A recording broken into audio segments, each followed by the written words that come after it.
Want my love, baby, earn it. Yeah, dancing on my own. See if you can follow.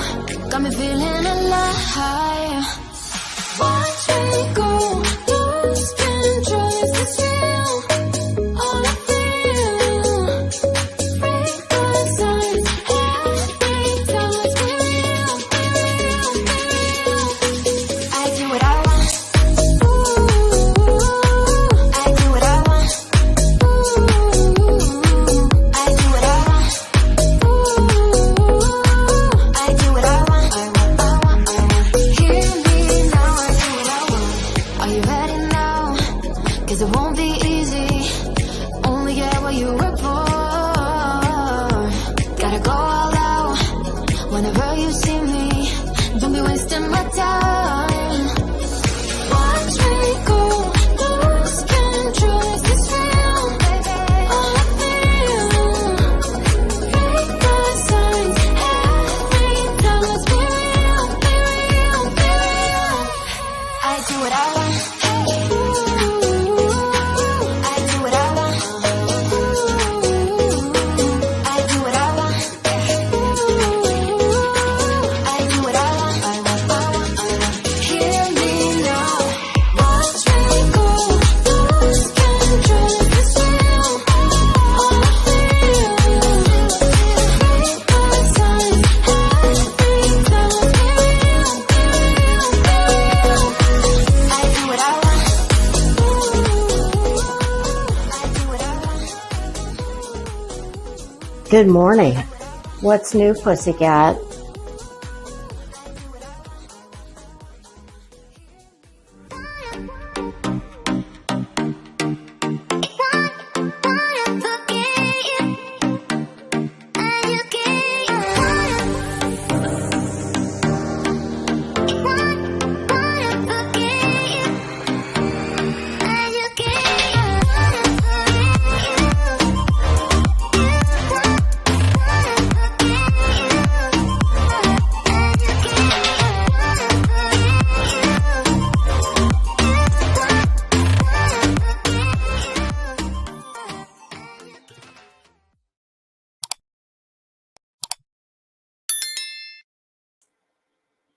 Hello! Happy Friday, pussycats! The weekend is here! My goodness! I hope everybody's having a great day. How the hell are you?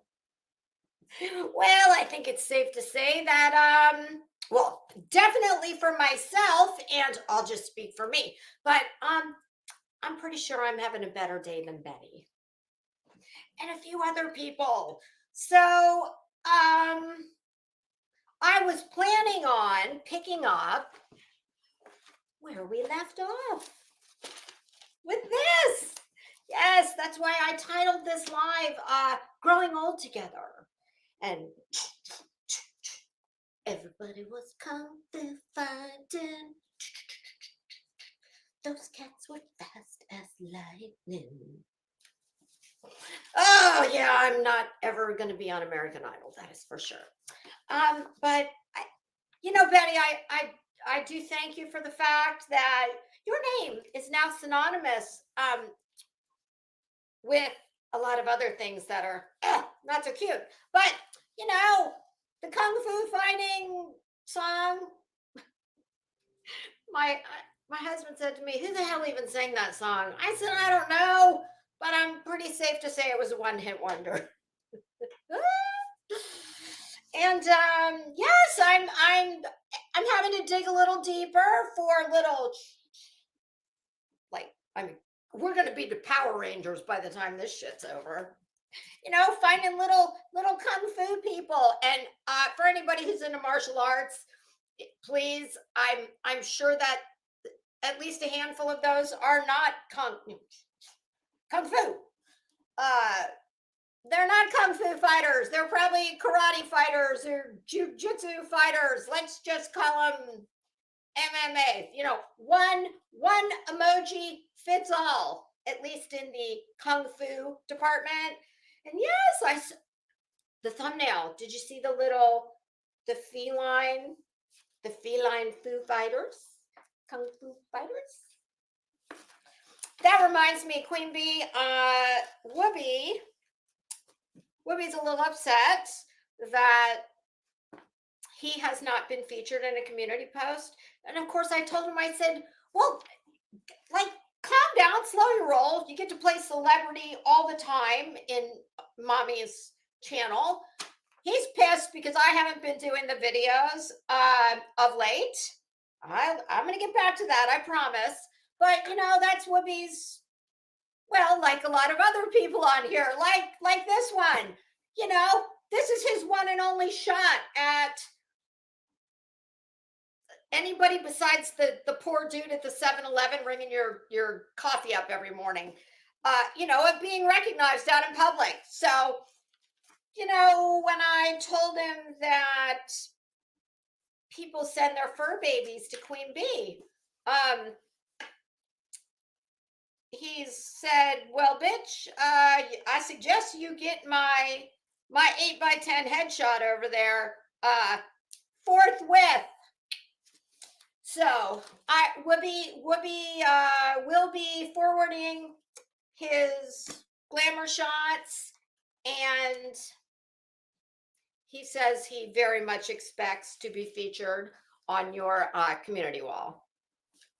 So I told him I'll get it taken care of this weekend. You know, I have a lot of pictures of him. So, but there's one I have in mind that, oh, it'll just be perfect. He's kind of doing his, well, I can't tell you what we actually call it. We have a funny little name for it. But let's just say that, you know, he's quite large, as you know, and when he sits and his legs are, you know, he's just, listen, he has no shame, okay? And he doesn't even care if he's wearing pants. He, you know, he tries, God bless him, to, you know, well, hell, he's better groomed than a lot of these idiots running around here. So including the one we're talking about.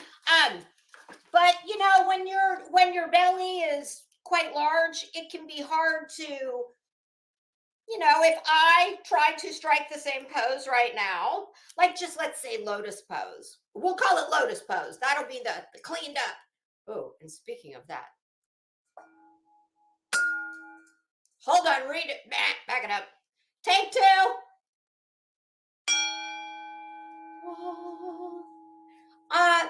You will notice that sounds a bit different than normal, doesn't it? Should we hear it one more time? It's brand new. Now, where's the other one? Hold on. I can take this right on off my list right here and now.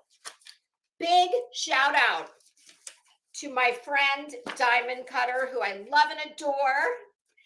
She heard me talking the other day when I said, I think I was clearing the air of some of the bad juju that was, you know, ugh. I don't, you know how my husband feels about candles. I can assure you, sage, out of the question. So she heard me saying, you know, I think I need a bigger song bowl. I said, I think I need a damn full-on gong. And, you know, she sent me a text a couple days later and said, Amazon has got a package for you. Can you tell me where you would like that delivered? Girl, it was so sweet of you. It was not necessary, but I appreciate it so much. And appearing for the first time ever, making its YouTube debut, Lisa's amended song bowl. And unlike Bull Scorn Betty's, mine actually is better the second time around. Look at this. I could eat damn Fruity Pebbles out of this. Holy shit. I might need to do, is this watertight? I definitely think it is. I wonder if that would stand by. Listen, if everything's in the dishwasher, listen, when I got to eat my Fruity Pebbles, I need to eat them. I'll put that shit in the damn dog bowl if I have to. So, behold the latest and greatest, amended, new, and much improved. Unlike Buddy. Tibetan. I mean, this is a song bowl, but it sounds more like a gong. And honestly, girl, I know you said that you kind of went back and forth on either traditional gong or this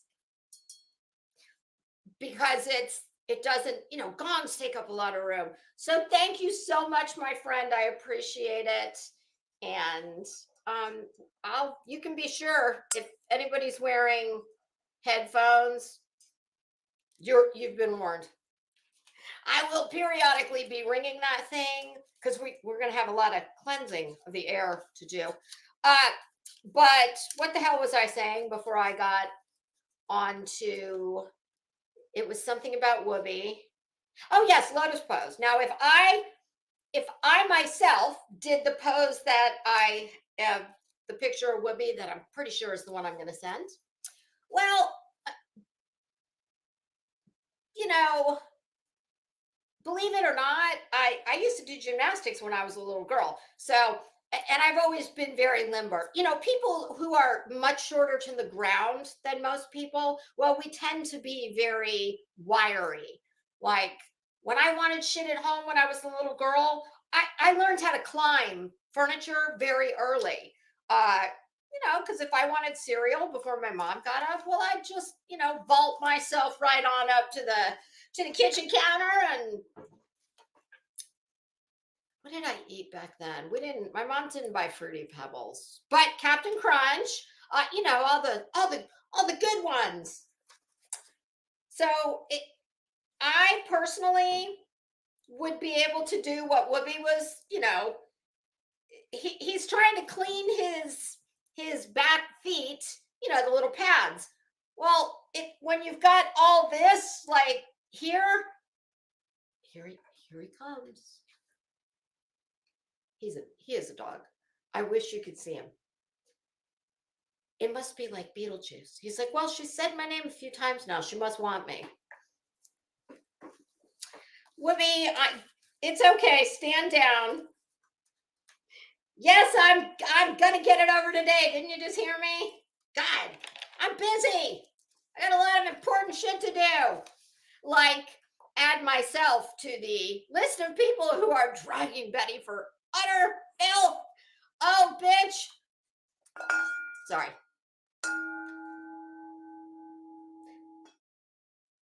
Motion granted. Oh, Betty. Well, one more thing to talk about before I say hello to the class, and then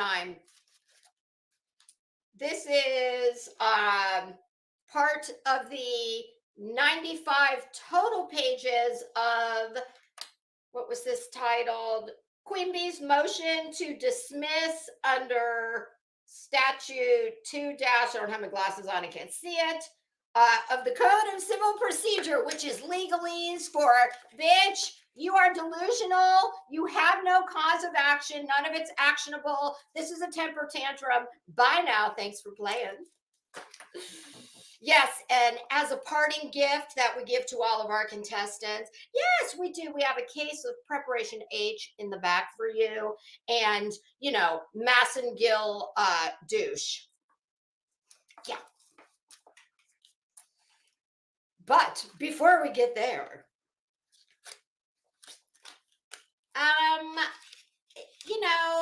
there's lots of lovely, helpful little birdies that, because none of us can watch everything, and most of us do have no desire to watch everything. And those who know me pretty well, they know that some of the people that actually are notable only for the fact that they're either extra ugly inside and out, extra stupid, extra depraved, extra mean, whatever the case may be. You know, I don't want to watch those people. But you know how current events are in this place. Damn it. That's my shoes slipping off the ledge of the chair. And oftentimes you might, let's just say that we have all discussed things at times, and it's not anything like this. That's an ongoing situation. And because you find that person or persons for, in this case, it's probably all of the above. And actually, this is going to be about more than one person. But of course, I'm not naming names because I don't need to. If you know, you know. And if you don't, you're lucky. Oh, son of a bitch. And yeah, so sometimes you maybe like discuss something like a one and done, or a 1, 2, possibly 3 and done, but not anything that's ongoing. And because maybe you're feel some type of way, like I don't know, I don't, I'm really not a fan of hanging around with people who, if you took quite possibly at least 2 or 3 of them and added their IQ scores together, they don't equal mine. So that to me is not. Now listen, don't get it twisted, I hang with the dumb people sometimes, but that's usually because I'm in charge of them. But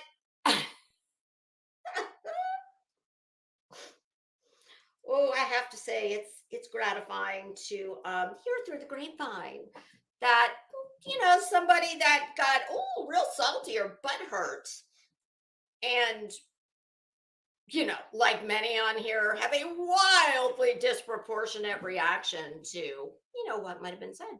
So I got a few clips over the last couple days of just some chats.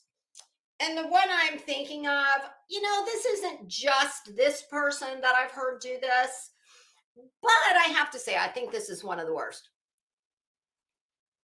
Now, that is not to say that there are not far worse on here. I'm sure there is. On YouTube, the bar is continually, we're like the limbo stick that, how low can you go? So, for the reasons I just stated, that, dumb people, I mean, that they're kind of like a sport. They're not, that's not the lunch table I want to sit at every day. Because, I have enough shit in my purse. I don't need to carry flashcards with me to, show the pretty picture of, well, I know you can't understand the words I'm using, so let me just draw you a little picture and see if that helps.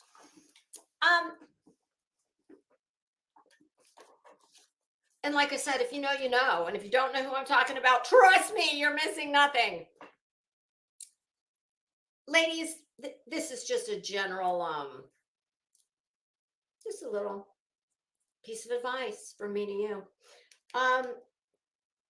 And let's please keep in mind that if I had to put a realistic figure on it, the number of women versus the number of men on this platform in this neighborhood, let's keep it in this relative neighborhood.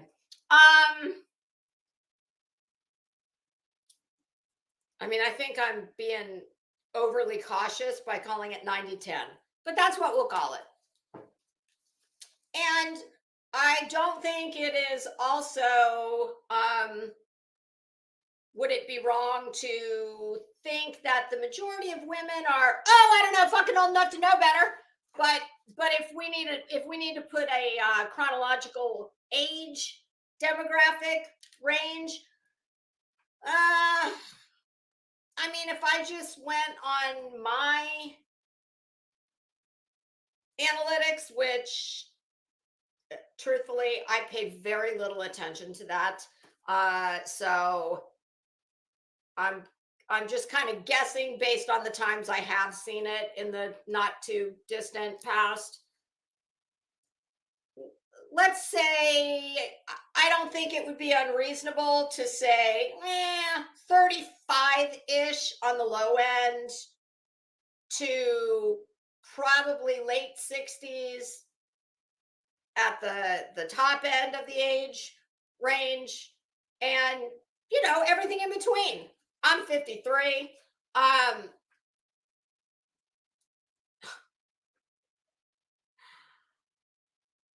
Like, listen, I did a lot of dumb shit when I was young. I I've I have never been an angel. I've never professed to be. In fact, I've said several times that, when I was younger, well, I very much liked to see how the other half lived. And I don't mean like, how big your house was. Not, no, no, no, not like that. How like, like the feral kids in high school and middle school, because they were the fun ones, the ones whose parents didn't give a shit. Like, well, basically everybody in 10th grade high school, well, we had a couple kids who apparently every single weekend of the year for, I don't know, all of them, well, apparently they had 50 to 100 kids spending the night there. Because you just always would have those kids whose parents didn't give a shit. You had no curfew. They didn't care what you were wearing. You could drink at their house. You know what I'm saying? So I'm not sitting up here like, oh, I'm pure as the driven snow. No, trust and believe. I've always said I've lived a lot of life. But I very much did not come from situations like I was just speaking of. But now, here we are, supposedly all like adult, grown up, and I'm just speaking to the women.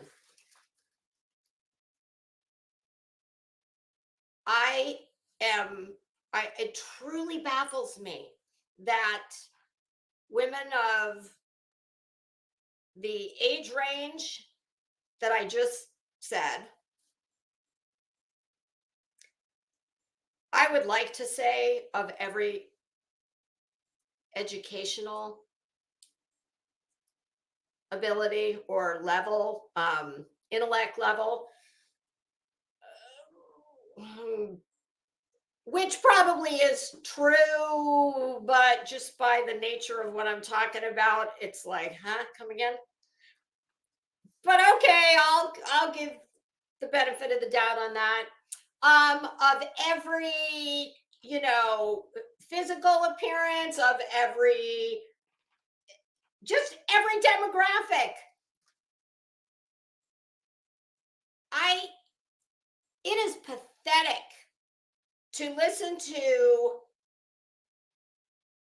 everything I just said, sitting in a chat with someone who's probably old enough to be their kid in lots of cases, and listen to some disgusting, foul-mouthed fucking cretin who sounds like,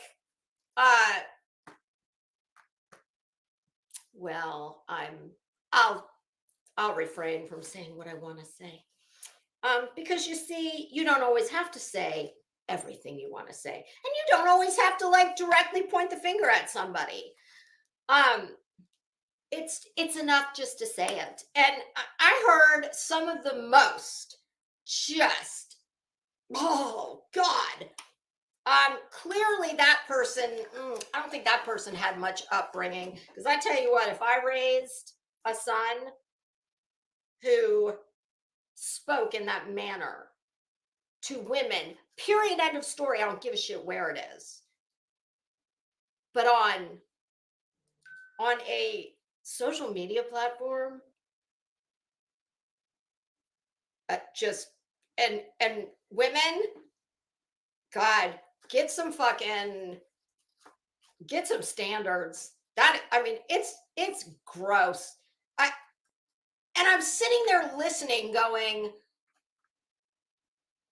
what's the draw? Truly, I could not come up, not one thing. It wasn't like, oh, well, this person is, incredibly attractive. And I've said many times, you can, and listen, this isn't Lisa pulling this theory out of her ass and opining on it. This is a well-documented, well-known, I mean, there's been studies done on this. And you don't need a study to tell you what you know. People who are attractive can get away with lots of things. They'll get a longer rope or more of a pass than someone who isn't doing the exact same thing. So I was like, no, hell no, definitely not that. Very intelligent people, nope, definitely not that. I truly, and to know that there's a bunch of women sitting in that chat listening to a man just speak. I don't remember if it was to or about or both, maybe. I don't remember. What difference does it make? I've heard all of the above at some time or another. And I already know that person is an absolute fucking disgusting pig. Like, they're please, you ain't in my, you're not for me, and I'm not for you. And that's okay. We don't need to all be for each other. But when it's a bunch of women sitting there, like, rah-rahing this behavior, I expected from that person. That wasn't even what was notable to me. It was the fact that, are you kidding me right now? You're going to sit in here and listen to that? Because let me tell you something. A man who will speak like a filthy pig with a whole, I would imagine, if you're in this hood, adjacent even, I mean, the majority of your audience is women. And you're going to talk like that? But I kind of go back to, it's on the women. He just is what he is, which I think I have more thoughts on that, but it doesn't matter. My issue is really not with him, because I don't think he's that, that would be like, what's the old expression? Well, the one I'm thinking of, I'm not going to use, because really it would sound odd for me to say it, but y'all know what I'm talking about. So, ladies, there are so many people on this platform that you can listen to, and hopefully you do. But you show people how to treat you and what you will accept. And to me, it's not even on. I expect it from that person. I don't expect it from a bunch of women who are old enough to know better. And my God, have some fucking self-respect, okay? And the other thing I kept thinking was, let me tell you something. Where I watch most of YouTube is in my living room. And, my kitchen is on the other side of the living room. My husband all the time comes out of his office and makes himself something to eat, or, there's just a lot of coming in and out of the living room. when I'm watching something, if I was sitting and watching a man speaking as this person was speaking, my husband would look at me and say, the first time it would be, he would figure I was doing it to come in here and talk about research, like Betty, it's research, honey. But he would say, what the hell are you watching? And that would be that. And I'd say, oh, blah, blah, blah. But if he kept coming out of the living room and saw me watching someone who speaks to women in that manner, and it's just vile. I mean, it just vile. I would imagine, well, I know what I'd do if the situations were reversed and it was me and I was the husband. I would be saying, what in the name of God is she doing? Willingly sitting and listening to someone like that. Like that. No, I don't. So, ladies, my God, some of y'all need to like find your self-respect, because I think you've lost it somewhere. All right, I'm going to say hi to the kids in class, and then we're getting on to this. Oh, Betty. Oh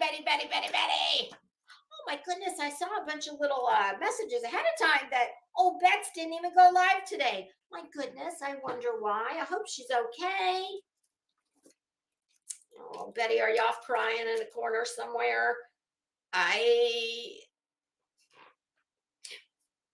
I'm going to say hi, but just in case I forget, I just want to say I have believed all along that Betty did this. Let's just say I don't believe for 1 second she ever thought she was going to get one red nickel. I don't think it was ever about money. But obviously, when you go to court, you need to ask the judge to, there needs to be a consequence. So unless it's going to be, a permanent injunction, which that she probably would have loved, but, to prevent Queen Bee from speaking on her, which, obviously that can't happen. So she kind of had to ask for money, but I don't think it's ever been about money. I think it's about her bizarre, insatiable desire to exert control over others, and in an effort to either get them to start doing something or to get them to stop doing something. So I never thought it was about the money. You know what? I know I've said it before, but I'm even more convinced now. I think in large part, I'm sure there's some other factors, but to me, in large part, all of this has been her absolutely delusional thought that she was gonna bang this out and have, I think she truly believed that this was gonna prove it. This was gonna show all those mean assholes on YouTube just how smart Betty is. And what I love so much, you guys know I love irony, the utter irony of a woman producing, and y'all, this is only part of it. I've got at least this much more down in my credenza somewhere. Not only is it doing,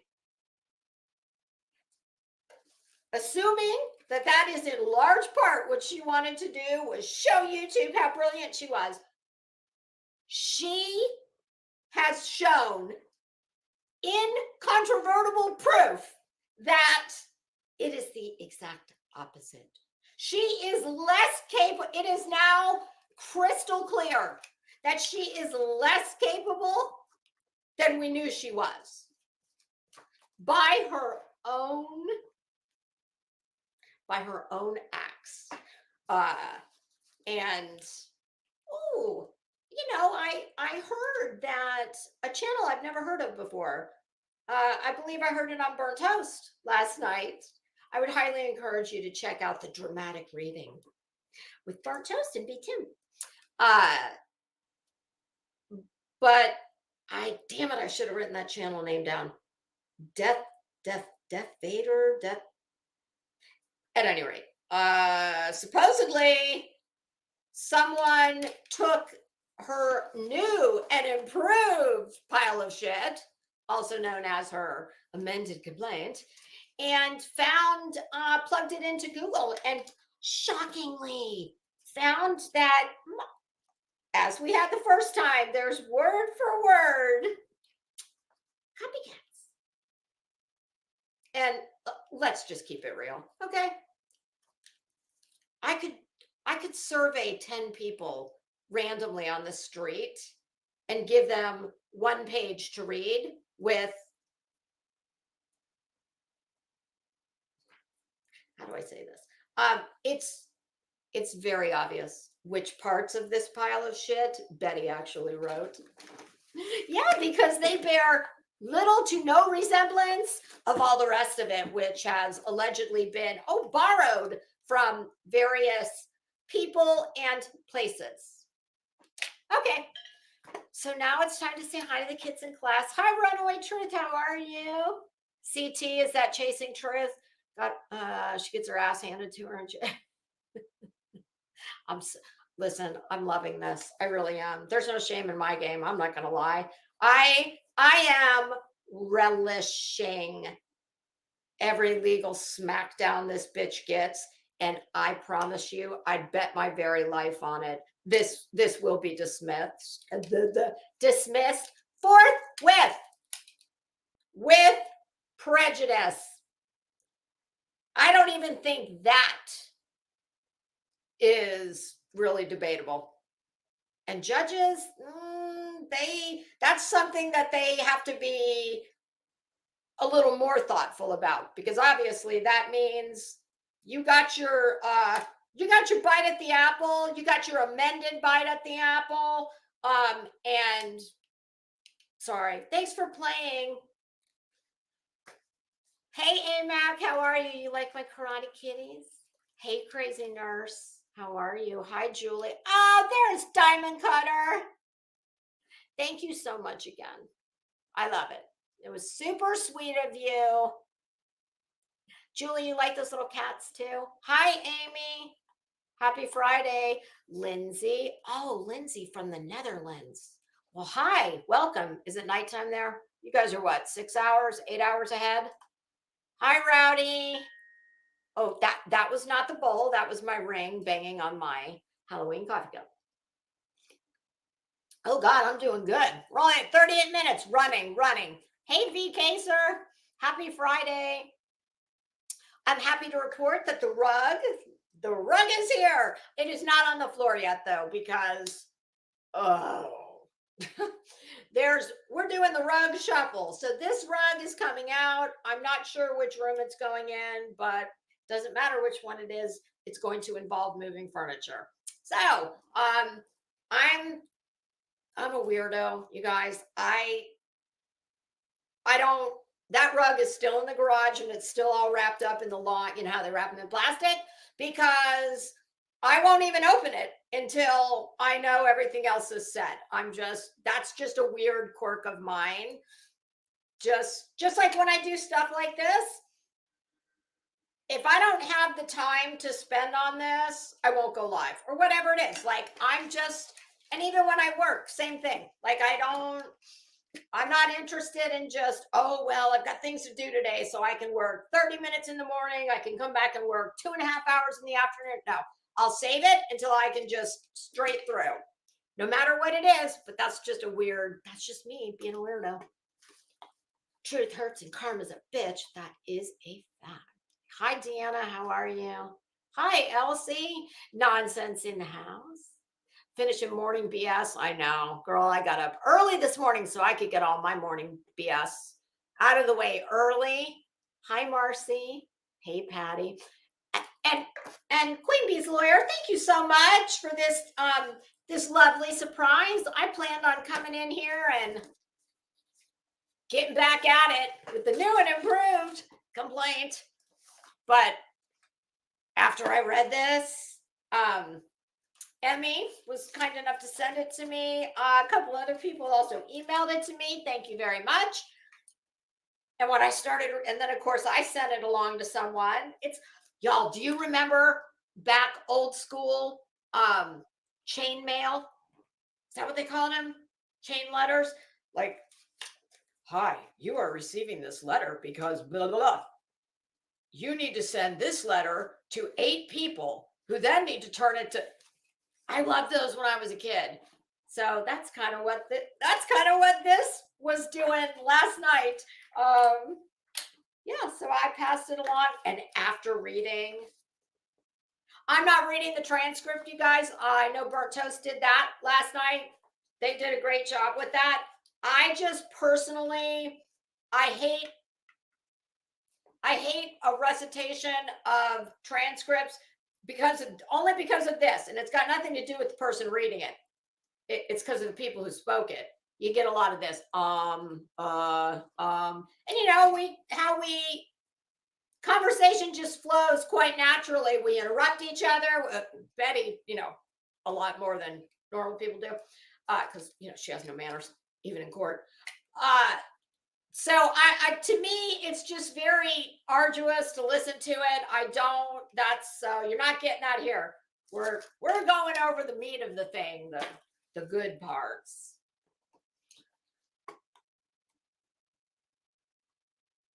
Hi, Becca. Happy Friday. Hi, Elaine. How you doing? Patty Pebbles in the house. G-Ma AF. Hey, cutie pie. Hi, Brittany. Hi, Zen. Yeah, yes, I did. And you know what? I did them yesterday. Yesterday's looked a lot better. And I made a post and I tagged Jones in it with a picture. I said, look, you inspired me on Halloween when you were doing your space buns. I've seen a couple girls wear them on here and they look so cute. Yesterday's looked better than this. I don't know why, but it was funny because I said in the post, I will likely never be able to recreate this again, so I'm going to memorialize it for posterity. Oh, and I'm happy to report yesterday, my girlfriend came over.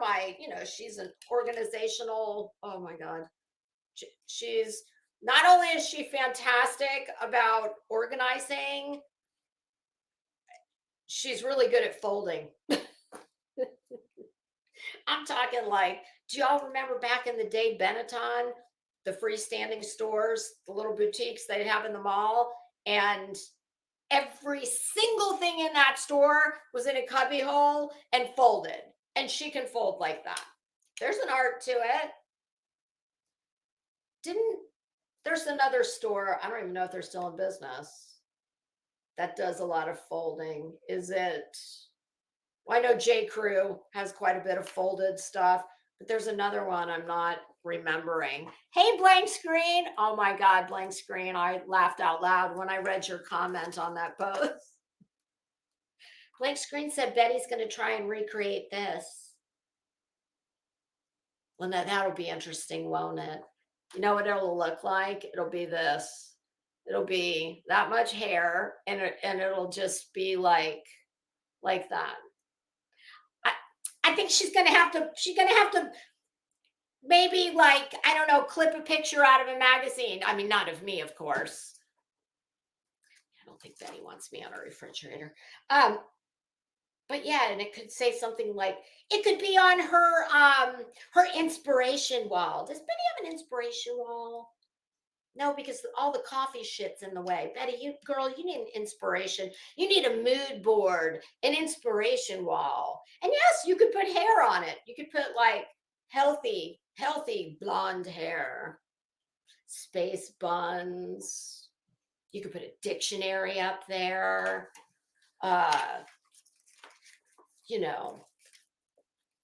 Oh, I'm going to drag her pretty bad. So I'll ease. I won't. I think I've said enough in that vein for now. Hi, Rhett's mom. How are you? The Spice Girls. Oh my God, I remember them. I love those bitches back in the day. And look at Victoria Beckham. My God, she is an absolutely stunning woman. And I think she's the only one of that group that went on to, and of course, her husband is hot as hell. But she's Victoria Beckham has her own clothing line that is insanely expensive, and people buy it. And it's all I tell you what, I got to give it to her for as crazy as she was in the Spice Girls, but they were all kooky looking. Her clothing line, it's for the most part, it is all very classic, very tailored, fine. The fabrics are lovely. It is nothing to buy. Let's just say a basic black dress, little black dress. We all need them for 100. So just a basic, very classic silhouette black dress at full price when it first hits the rack. Depending on what the material is, let's just say it's not made of cashmere or anything like that. Let's just say it's like a wool or maybe a silk blend. It would not be unreasonable. Well, it's unreasonable, yes, but unrealistic to expect to pay just south of $1,000, probably, depending on the materials. I would say the cheapest, before anything's gone on sale, the cheapest dress you would get out of her line, I don't think you would touch anything less than $700. But that's her demographic. She's not trying to cater to. That's where a lot of fashion designers go wrong. They make the mistake of, a few have done it, but it's very difficult to do, especially when you're starting out, trying to be all things to all people, getting a lower price point, a mid-level price point, a sky-high price point.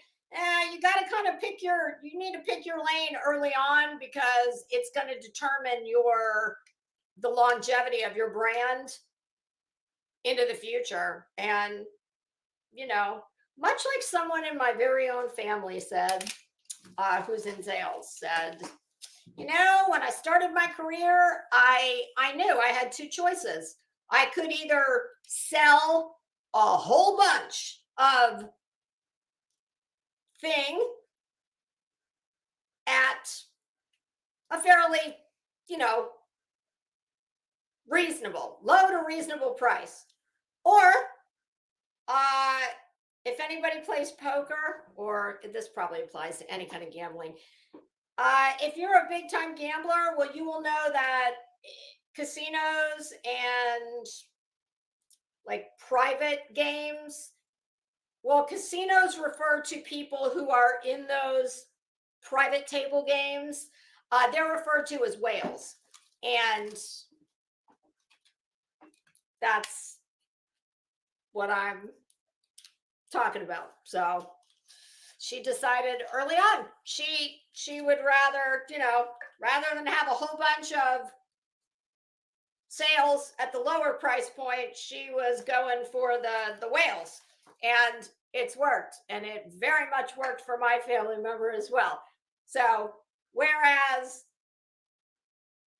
my family member would have had to sell hundreds upon hundreds of these things to make the same amount of money, instead, it's 1 to 2 things. It always takes at least a year, sometimes longer.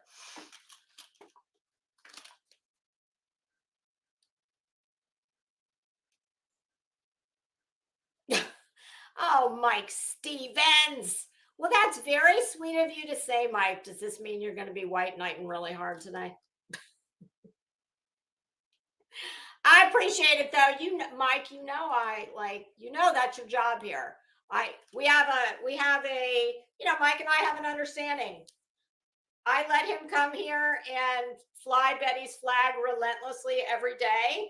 And he knows that although we don't have a specified number, he knows that he is going to have to come pretty hard with gratuitous compliments for me.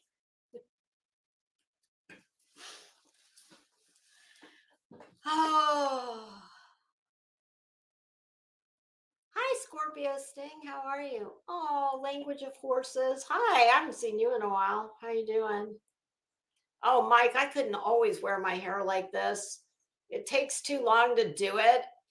Y'all, I wore my hair like this all day yesterday. I'm talking like 8 hours. When I took it down last night, ladies, you know what I'm talking about.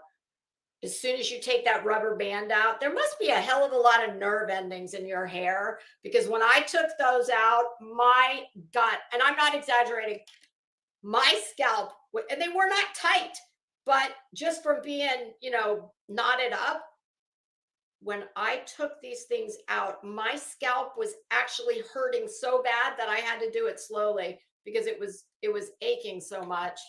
I'm like, damn, who knew? Space bun injury. Oh, Zen, I need you to tell me how to do them the correct way, because I'm just, this was me just winging it. Johnson said, just put them in pigtails and then just wrap, twist and pull, twist and pull.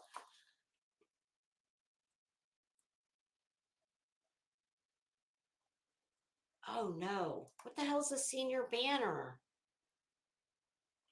What's that? Oh, like I know what you're talking about. We did one for my son years ago but we just had it at our family party after graduation. But I know what you're talking about. Oh, that sucks.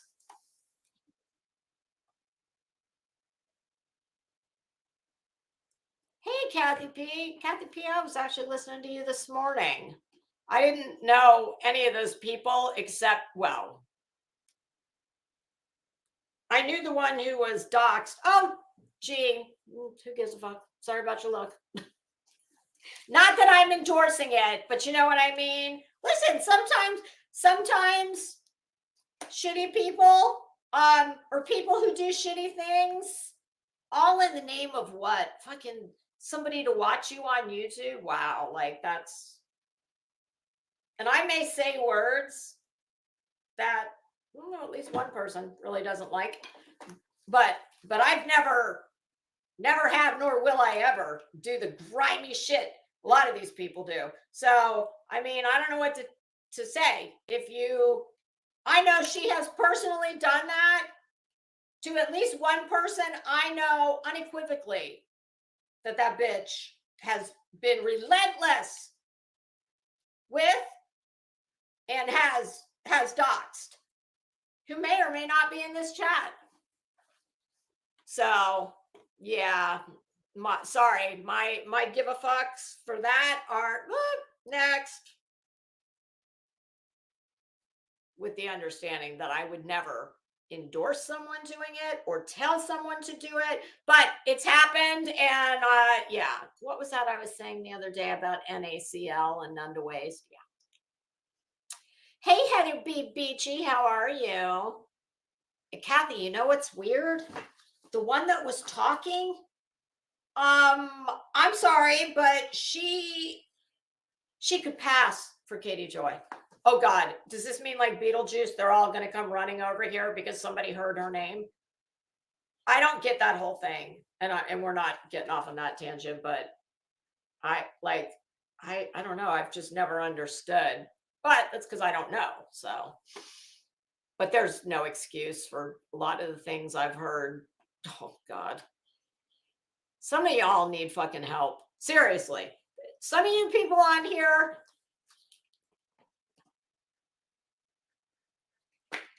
I think the more you stay on here without stepping away, and I get it. YouTube means different things to different people, and they use it for different reasons, and I fully acknowledge that. However, nobody needs to be on here every single day, 4, 5, 6, 7, 8 hours at a time. And I'm not talking like just having fun, hanging out, chit-chatting with, people coming up and talking. No, I'm not talking about that kind of stuff. I'm talking about when you're like what I do for the most part, which is talk to you guys, but I'm in complete control of what's being discussed. All I can think of is you just lose all perspective. Like this, I don't know. It's weird. Oh, and hi to the other Kathy, the Kathy that's not Kathy P. Hi, Ripples in Time. How are you?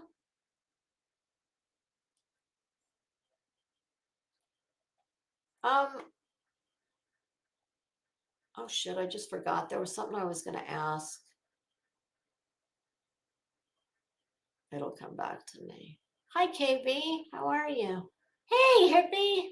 It's nice to see you.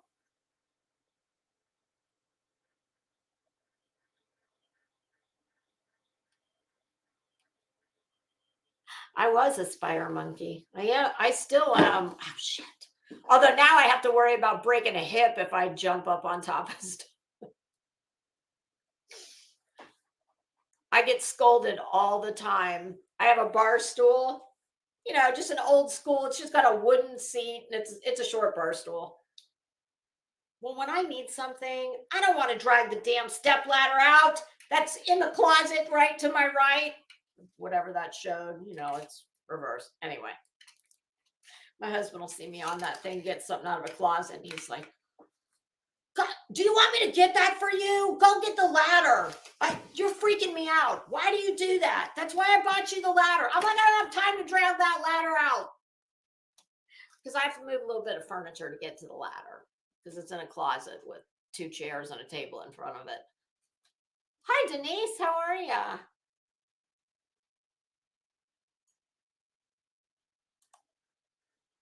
I'm sure you're very chivalrous, though, and you help them, right? I've even had women listen, even at the grocery store, it doesn't happen often, but occasionally I need something like way up on the top shelf. Listen, I will, if I can do it and there's room on the bottom shelf, I'll just push the shit back and I'll use it like a little, like a step. But I've had men and women help me at the grocery store. I'm like, well, honey, do you want me to get that for you? Oh, yes, that'd be so sweet. Thank you. Thank you so much. Hey, Be Still, how you doing? Oh, here's a new name. True Jedi Fever. I love that. Welcome. Yes, thank God it is Friday. I think there's only one person sitting around today going, doesn't matter what day it is. This is bad. This is all bad. Oh, and I love it so much. Much like in the vein of, that thing we were just talking about. Oh, you're going to have a front row seat to my live dramatic reading. Yes, I'm gonna. Ooh, I just I love to read the shade and then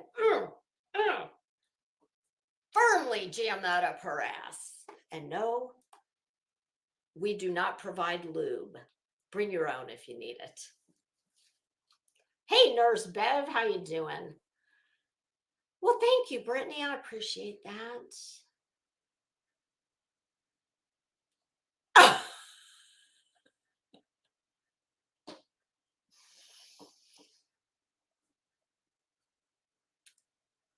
No, but what I will do when I go get my hair done next week, I will be happy to tell my hairdresser, because I know where she keeps it.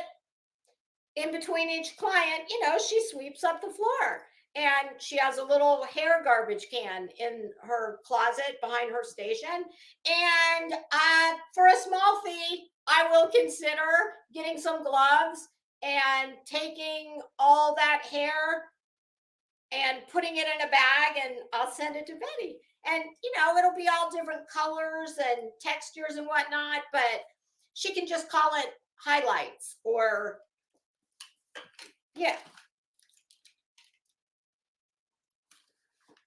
Oh my, let me tell you something, Julie. It is, I've read a lot of legal documents, and I gotta say, this is the most epic shade. This is the most epic legal shade I have ever seen thrown at an adversary and still be 100% professional and fact-based. See, that's the part Betty won't understand, because she only speaks from emotion, mainly rage. And she doesn't grasp several of the things that he informs her of in here. And it means more when we all inform her of all of this, all the time, but it really will care. Well, it should, but it probably won't. Carries weight when a true legal professional who didn't go to Kaiser College, allegedly, still,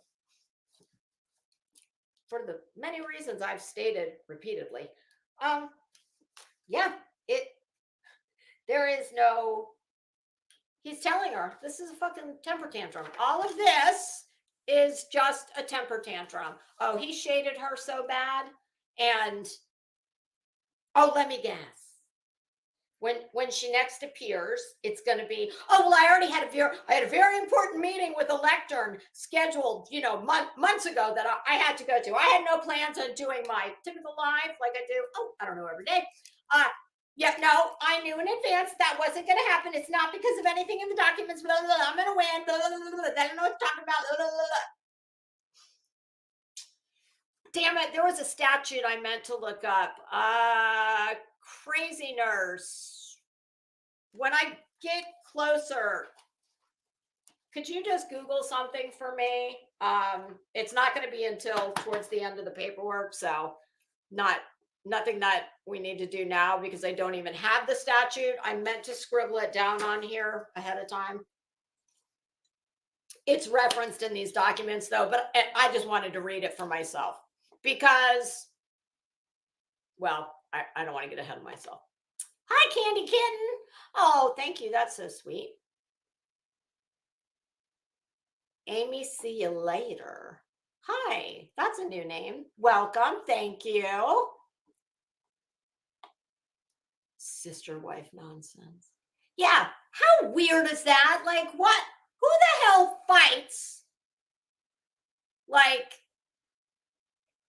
cage match over reality show people? Yeah, I mean, that shit is scripted, number one. There's very little real in reality TV, with the exception of the root word of reality is real. So it's crazy to me. How do people get so twisted up? Yeah, it's just weird. Hey, Brianna, how are you? Mike Stevens, you lie like a damn rug. I got screenshots to prove it. What are you talking about? Oh, Mike. But I'm a benevolent ruler, so.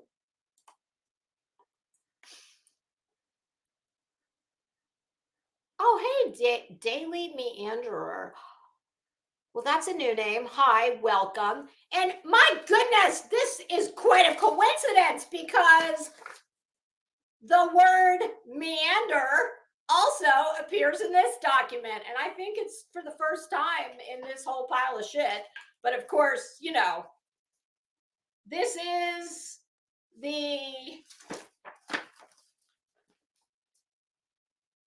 War and Peace for Dummies. Well, at least, the part of it that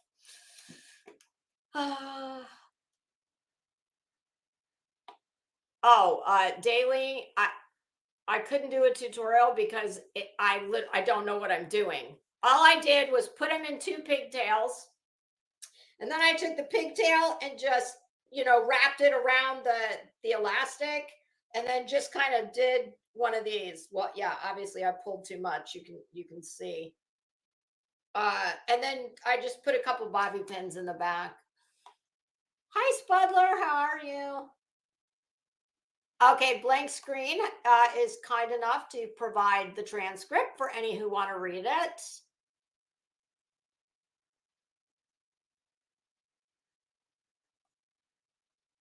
We're almost there. 69 degrees where Be Still is. It is, I would say, close to 80, but it's very, it's pretty dry the last few days. So that's awesome. I have hope. I told my husband this morning, I said, I've got great hope that we might, based on the fact we've actually had the weather. I mean, it's fall in Florida. Fall. We don't really have seasons. We have hot as hell, I'm going to kill somebody. We have hot as a mofo. We have warm with less humidity. And then we have occasionally the mercury does dip. But even when it's cold here in Florida, it's damp. And it's not like nice, dry cold, like, in Vegas or places like that. Hey, Camry, how are you? Striker Force in the house. But yeah, it's oh, thank you, Cambry. These look different than those. Those were, for whatever reason, it's kind of like the one and only time. Well, no, 2 times. But I've told you guys before, I used to bake a lot and from scratch. And I love a macaron. Macaron is really how you say it. And I decided I wanted to try and make them. And I did. And after making them, I had a full understanding of why they cost $2 per in stores, sometimes more, depending on the filling inside. Well, it's because they're made with ground almonds. Almonds are expensive. But at any rate, I did not know when I made them the first time. And it was just, I guess, a fluke, because they turned out perfect. And they are one of the most labor-intensive things I've ever made. And the proportion listen, the way I bake, a lot of what I used to bake, I don't bake much anymore, but some people will tell you that all baking must be exact, that all the ingredients, you must follow to the letter the recipe. Some things more than others. I would agree. Macarons, that is a science. And not only do you have to make sure it's to the whatever the measurement is, spot on. I mean, I had to measure. I had to buy a scale, a digital food scale to measure out. I mean, it is so labor intensive. I could not believe. You have to grind the almonds. You have to sift the almonds like through what do they call that thing? I've got chinois in my mind, but that's not it. But it's a word kind of like that, so that you get out all the parts that haven't been ground into dust. It's a total pain in the ass. Even when you get them on the tray, before you put them in the oven, you have to take the tray and you have to bang it on the counter to get the air bubbles out. It's a big deal. I'll never make them again. But the first time, they came out absolutely perfect, like they came from the store. So of course I thought I was hot shit, and I was like the macaron queen. The next ones, Oh, no, not even close. Oh, son of a bitch. Oh, we might be switching glasses.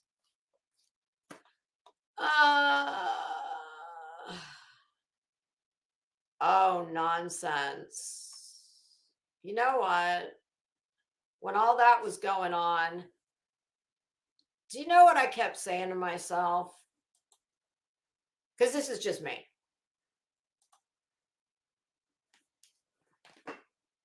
I could not believe if that had been me and that had been my house, and knowing what I'm sure they knew about everything, I'm sure that was absolutely nothing. If you're a billionaire with a B, I would have just said, it's all right, don't worry about it. Like I thought that to myself several times. I was like,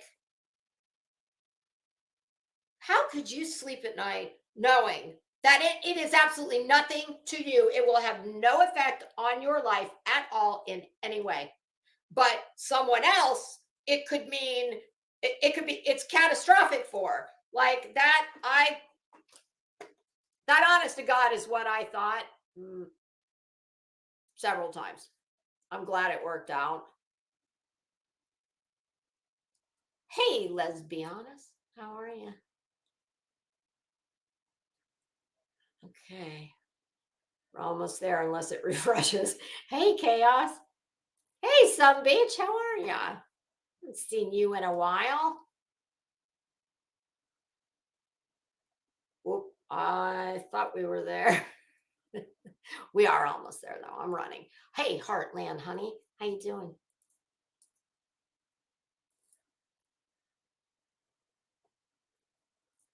Hey, Grandma Sherry. How are you? Are you getting winter at all? Texas has crazy temperature fluctuations. Yes, that dramatic reading last night was quite funny. Hey, Mitten Mama. How you doing? Blank Slate.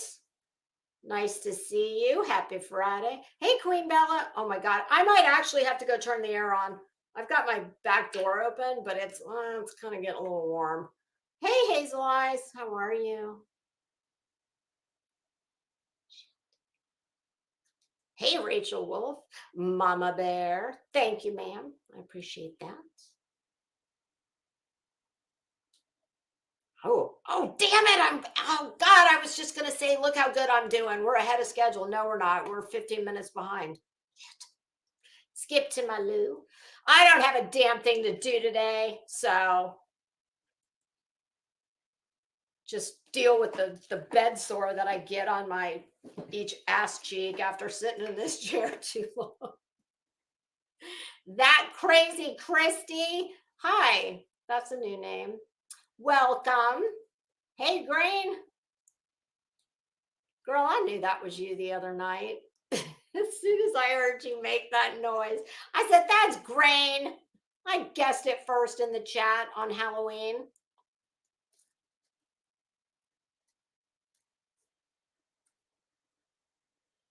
What case was that where the owl, the staircase? Do y'all remember that? The guy after trial number 47, he then said it was an owl that caused his wife to. Although I've heard that is a real legit thing. I think it's probably pretty rare, I hope. But yeah.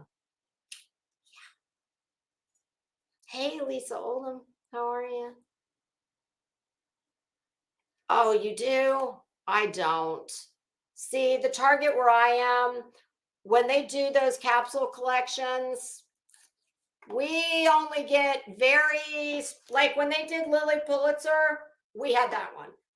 But Victoria Beckham, where I am, I guess they just don't have the demographic that would be interested in it. Not all wool is itchy. Like worsted wool, which is kind of like a felt, a scratchy felt. Some wool is itchy, but it's not. I tell you what, if you have dresses, I would be surprised. Go in your closet and look.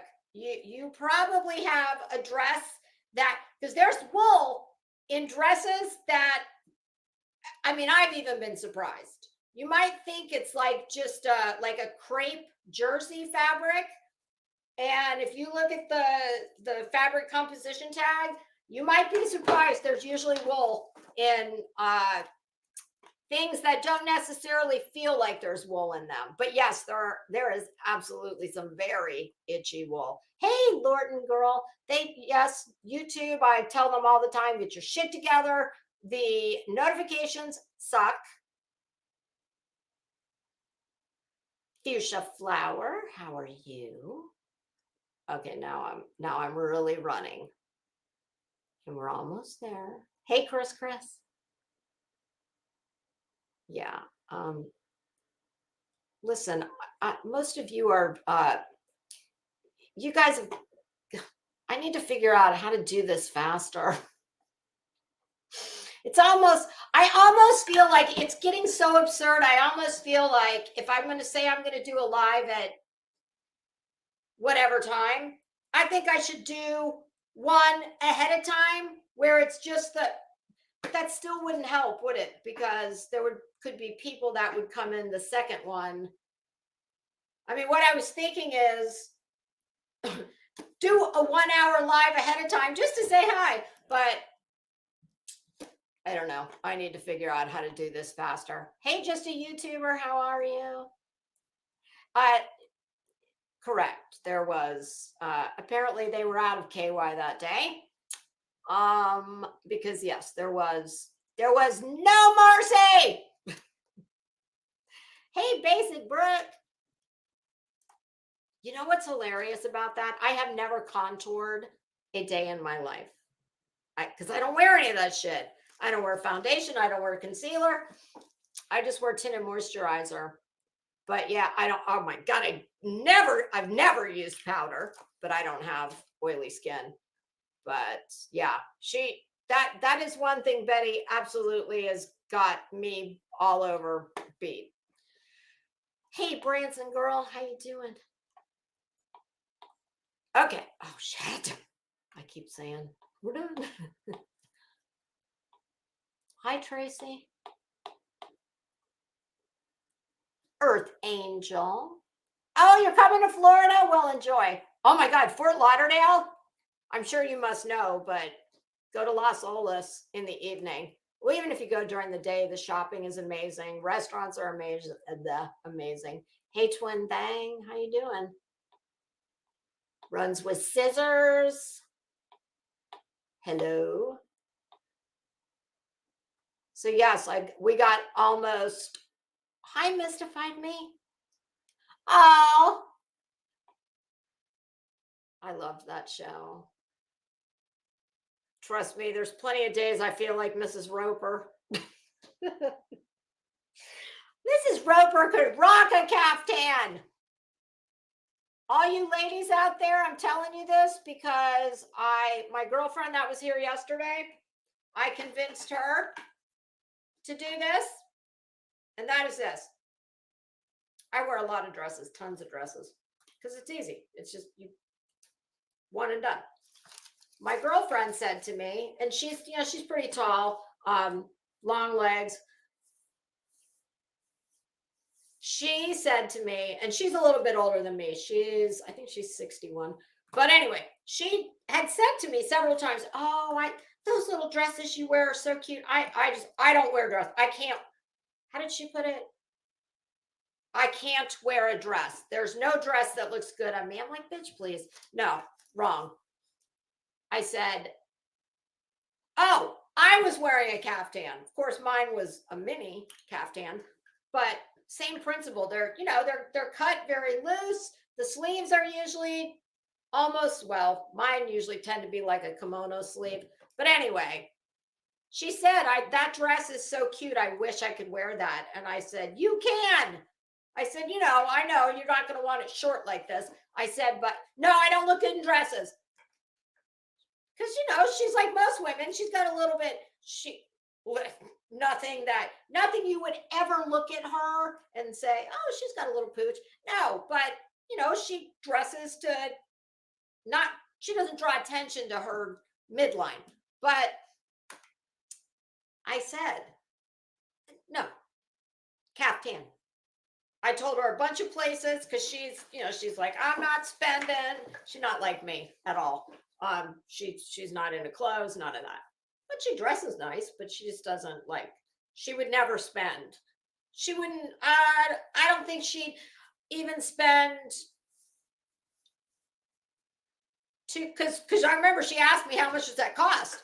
And I told her, I said, look, I think you can find a lovely caftan, $100. And listen, that's about the average price, unless you're lucky enough that you can find stuff at Target. But even Target's not that cheap. And she checked several of the sites that I told her, and she bought a whole bunch of them, and now she lives in them. So if you're a woman who thinks you cannot wear a dress, I have yet to find the woman who cannot rock a caftan. And they come in every price point, every material, every length. It's hot as a mother. I almost said it. It's hot as a mother fucker here. So I like natural materials because they breathe. Unfortunately, they cost a little more than man-made synthetics. But and Mrs. Roper from Three's Company, that's a caftan. But that doesn't mean you have to wear one that's to your ankles. That's a muumuu. But they cover a multitude of sins. They work for a multitude of shapes. I've never met a woman that can't wear one. So if you need a dress and you think you can't wear one, I am telling you, caftan. And if you have no clue, if you want to look, but you have absolutely no idea where to start, email me and I'll give you, based on, what your price point is. And, just a rough idea of your body shape type. I promise you, I can point you in the direction. Okay. Hi, Nicole. How are you? Literally, Davis fan, B Tim.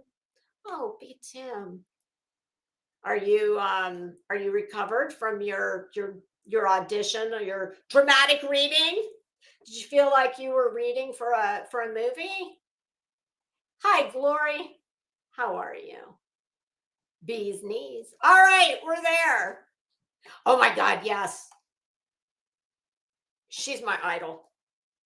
I used to follow her on Instagram, Miss Patricia, and I actually left her a couple funny comments one time, and she answered me back.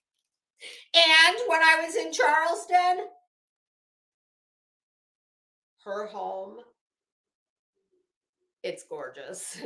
We had you can do it's kind of like a rickshaw, it's on the bike. We actually we called one of those, I think they're called something pedicab. They don't call them rickshaws, but that's what they are. We called one to take us to dinner, and we were a little bit early. It was too far to walk from where we were staying in this Airbnb. So the guy said, we were like, oh, we just got to talking to him. And I said, do you know where Patricia from Southern Charleston? He just started laughing. He's like, yeah. Everybody who gets in this thing wants to go there. So he took us. You could, it's beautiful. It's beautiful, and it's worth millions. But I'll tell you what, that is one lesson that we were so happy to learn. And that is this: if you're ever in a city that you're not familiar with and you want to, lots of tour companies, especially in Charleston, we did that too. You can take the horse-drawn carriage. They show you all the historical sites. But those cost a lot of money. I mean, relatively speaking. That guy on that pedicab, he gave us the best tour. Better than the one we paid 4 times the price for. So if you're ever in a big city that offers those rickshaws or pedicabs, highly recommend it. And you just, some of them do, they actually have it on a schedule, those pedicabs. Like they have a price for it. Like you can rent, they'll take you around for hour, whatever. Ours was just a spontaneous thing. And it was the best tour we had. Oh God. So, and I don't know about everywhere else, but in Charleston, well, most of the young men driving those things were quite cute and chatty because, they're, hold on, I have to fix this one. I knew this shit would happen. Son of a bitch.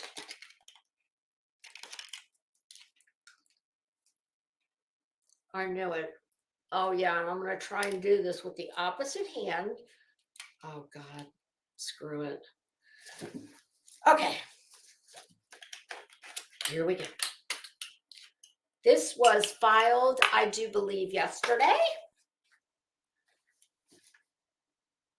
This complete filing with the transcript was 95 pages. You guys, this is making me crazy. I can't. Sorry. Well, you're going to get your tutorial. Oh, wait, maybe that fixed it. Okay, that's going to fix it enough. At some point, you are going to get your tutorial because I'm just going to start over. All right. So yes, this was 95 pages with including the transcript that I'm not going to read because y'all have already heard it and you heard it far better than I could do it. Okay, so Queen Bee's motion to dismiss under whatever that statute chapter of the Code of Civil Procedure. Queen Bee, through her attorneys at whatever, moves this court to dismiss the first amended complaint with prejudice. Granted. To sanction Bullscorn Betty for her violation of Illinois Supreme Court Rule 137 and to provide any other relief the court deems appropriate. Queen Bee submits the attached brief and exhibits in support of the same. Crazy Nurse, can you look that up for me? Because listen, y'all, I just read this quickly last night and I am not real, familiar with civil procedure. I'm more familiar with criminal, but based on my quick reading, what I think,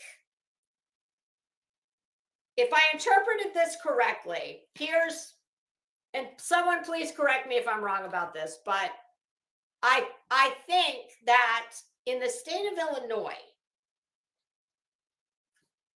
I do not believe that you can be awarded attorney's fees in an action such as this unless when the opposing party is given the opportunity to settle and they decline that and proceed going forward, I think then you can be entitled to damages as a result of that. I could be completely wrong, but I think it is Illinois Supreme Court Rule 137. And if it's really long and involved, don't worry about it. I'm just okay. For the reasons Queen Bee requests that this court enter on order. A, granting the motion. B, finding Griffin has violated Supreme Court Rule 137 Oh, she's violated every YouTube Supreme Court rule in Krama. So, you know, hold on. Let me move this. I want to move this little. Okay. Oh, shit.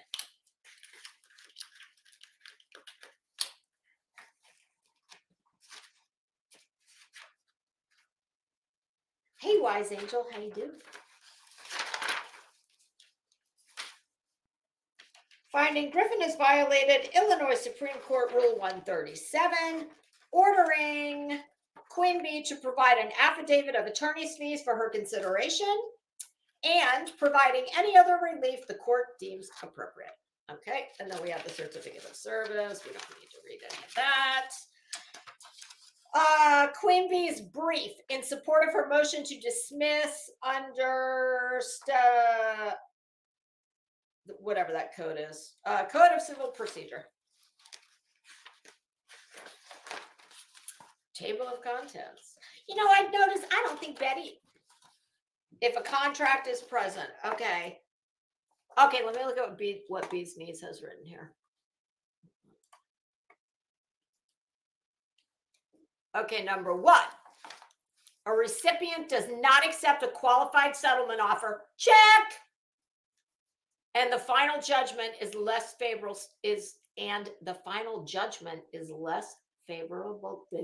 Favorable. Why can't I talk this morning? Favorable settlement offer. The court shall award attorney's fees, costs, and expenses. Okay, perfect. So I think that's at least in part what I said. But like I said, I was guessing, so I'm glad to have clarification. I'm sorry, you guys, this is making me insane. I cannot sit and look at this like this. Oh shit, that's the wrong one. It's this one. Well, here's your tutorial.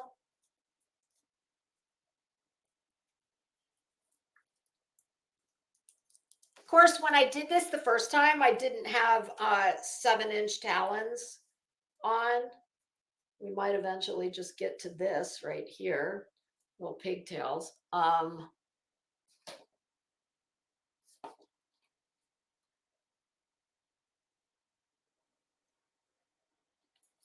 was just reading Brianna's. Okay, here we go. Here's your tutorial, kids.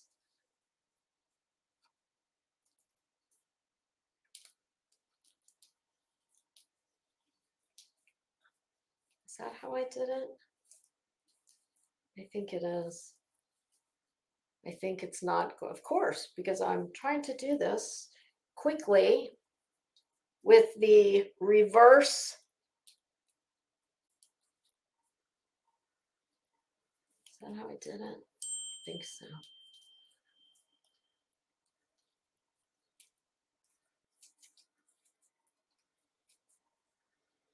Oh my God, this is not going to work. I'm going to end up just needing to take these out. If I wore just the pigtails, I would really be like Chrissy. Okay, there we go. I was going to say, I knew this. What the hell is...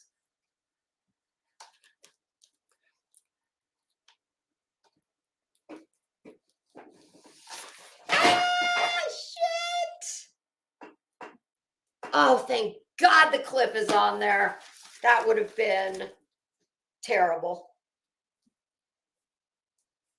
That would have been signaling like, I don't know.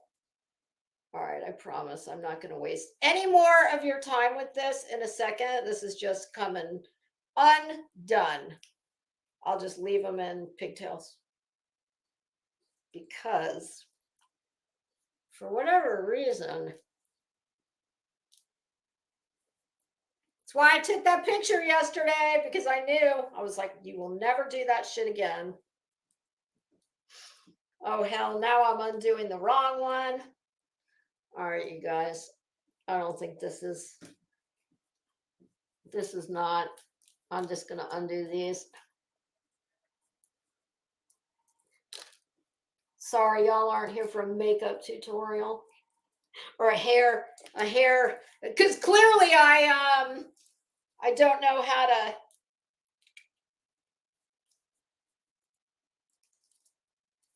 Oh my God, now it looks really heinous with the shit. I had all these bobby pins.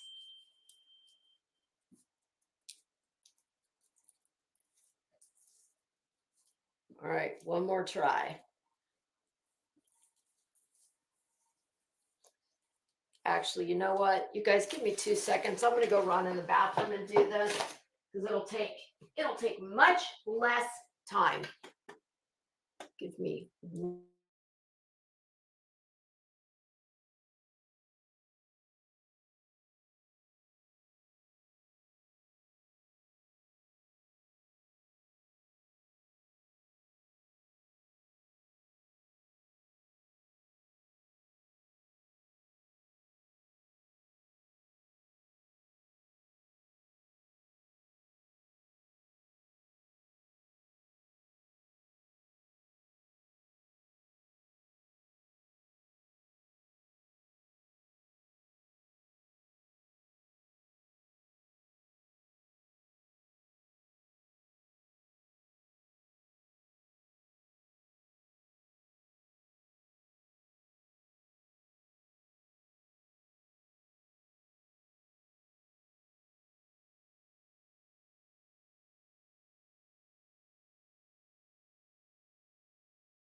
okay.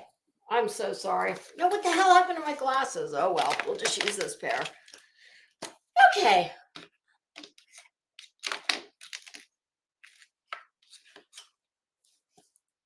Sorry. There's my good glasses. My God, I was running as you guys know I hate to it gives me anxiety thinking that I've got you guys sitting here while I'm dicking around with these stupid. I need one more pin. No, I needed to just leave it alone. And now I'm back to trying to do the opposite. It's opposites. There we go.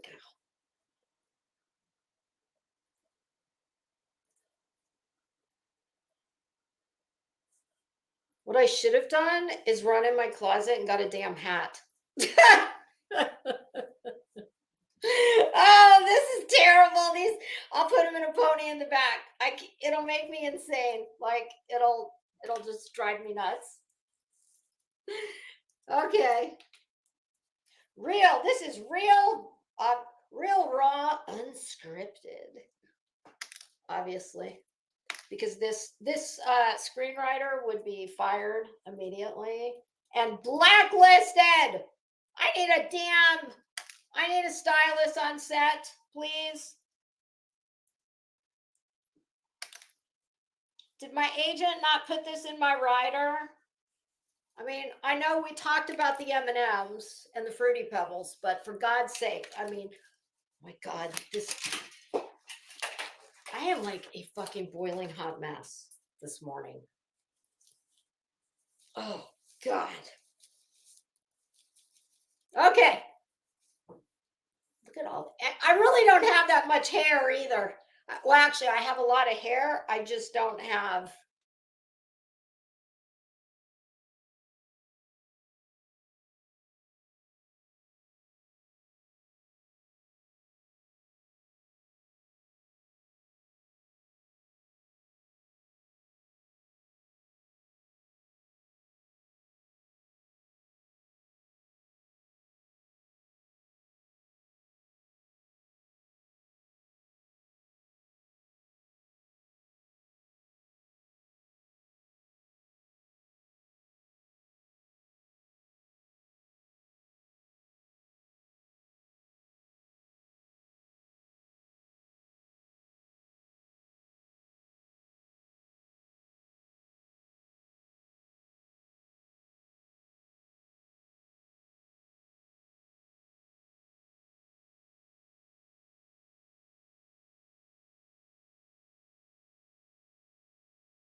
So I guess you didn't hear me say that my agent is fired. I told them when they did that rider, like, where the hell is the hairdresser? I need a hairdresser on set. I got the M&Ms, I got the Fruity Pebbles, I got all that shit. You get us. I tell you what, if I come on this set again and there is not a hairdresser standing by with coffee, bobby pins, and hair ties, we're gonna have a problem. I'm gonna have my own. We're gonna have my own lawsuit going against this. What kind of shoddy ass production team is this? Oh, yes, that is true. All the best production is over at Bullhorn Betty's channel. Oh, shit. Well, you know, I'm very glad that I looked up though and saw all the red. Hey, pecan pie. All right. You only missed one sentence and it was just boring legalese. Table of contents. Number 1A. That Bullhorn Betty reads in the most problematic version of a truthful recitation.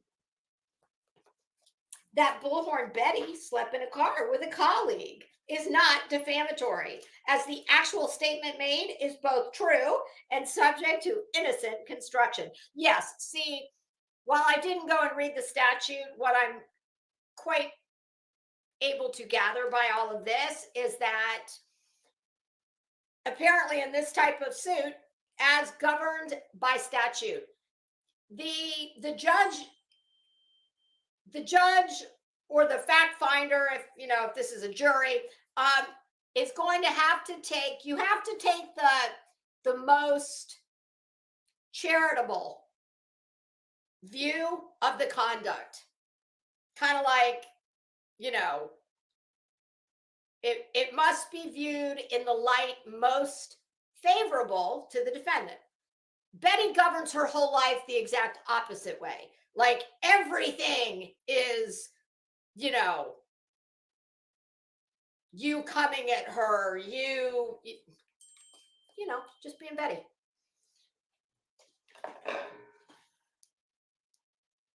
Let me just look at this message real quick. Okay. Thank you for looking that up for me. 1B, that Molly Golightly made a payment contemporaneously with encouraging Bullhorn Betty to proceed her crusade against Queen Bee renders the statement either true or subject to innocent construction. So you don't get to like view it. It's exactly what it says. Innocent construction. We're assuming the most innocuous version of the statement rather than, well, I guess when you are such a dipshit and people, she probably does feel like people are coming for her because people correct her, all her bullshit. And instead of just, I don't know, studying or, curbing her behavior in any way, she would rather attempt to curb all of our behavior and thought process. Yeah, what's wrong with that? Number 2, motion under 2-615 as a matter of law, not a single thing complained of is actionable within the claims asserted by Bullhorn Betty.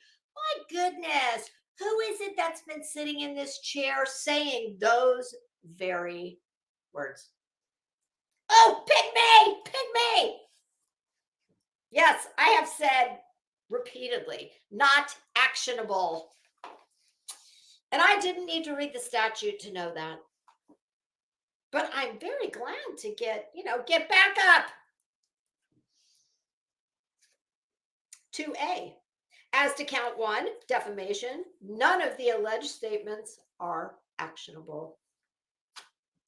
Take that, bitch. 2B. As to count 2, there is no claim for tortious interference with prospective business advantage, as criticism of Bullhorn Betty's business model is justified, and there are no claims that YouTube dropped Bullhorn Betty. Yeah, well, there is that, isn't there? 2C. As to count 3, Queen Bee's purported behavior is not sufficiently, quote, extreme or outrageous, end quote, given Griffin's claimed fame, public persona, and behavior. Oh, I'm going to put a little star by that. I just love that. Yes, her claimed fame. Well, you know what? I claim to be a supermodel and I ride to work on a unicorn every morning, traveling the cotton candy highway. So,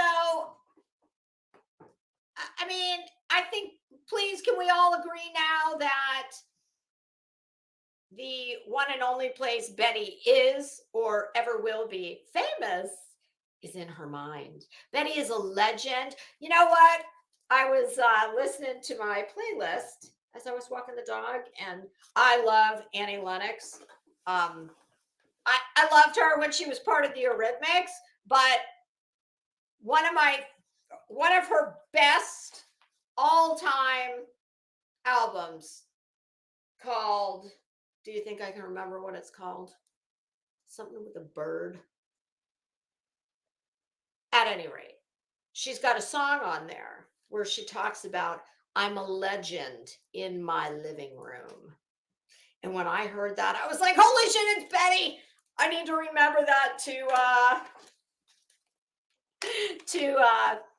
rub in Betty's face. Hey, Whoops, what are you doing? Since I changed my hair, I think we'll change the lipstick game a little too. Okay, carrying on. 2D. As to count 4, with no unlawful purpose or tortious unlawful act pleaded, there is no civil conspiracy. Oh, conspiracy. Betty loves a good conspiracy. Don't we all? 2E. This is not a car wreck or slippery parking lot.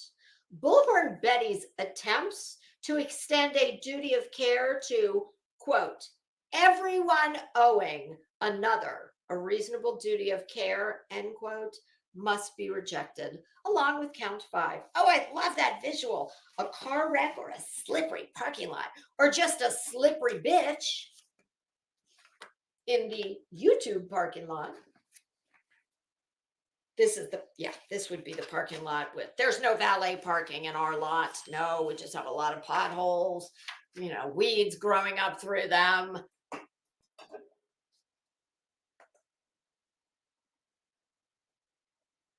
Oh, good God. That thing must have heard me talking about dresses. And sure enough, I'm getting text messages. Time to get your fall and winter. Oh, stop.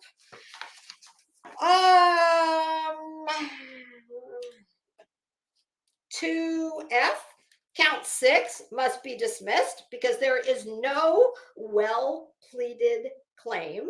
Queen Bee is not unjustly retaining benefits from Bullhorn Betty. Yes, there's exactly 0 well-pleaded claims in any of this pile of shit. I'm so glad when the real legal professionals agree with me. And Betty, do you know what your problem is?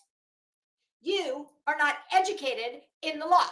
You can read the law, but you don't understand the law clearly. You can't even be like a YouTube Court TV non-educated lawyer commentator. I could. Number 3, having not only had a second try to plead, but also a roadmap.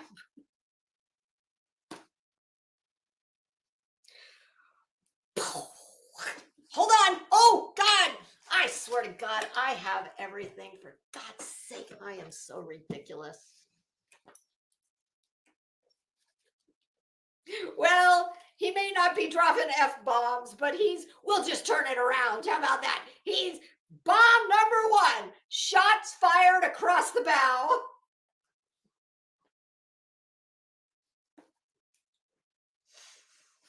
Oh, boy. Oh, this is going to be fun. I'm just starting to hit my stride. I can feel it. I think I'll keep this close by. Hold on. Should we cleanse? We got to cleanse that messy bun space bun situation. When space buns go bad. I hope that will clear up any rumors that this is not all mine. Like, who does that? Who tells somebody because they don't happen to have breakage and bald spots that those are hair extensions? Oh, fuck. Yeah, no. Oh.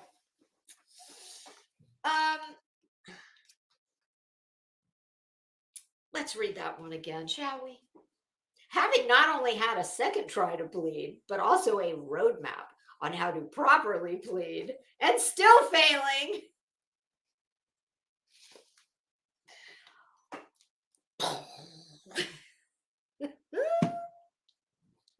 Oh, boy.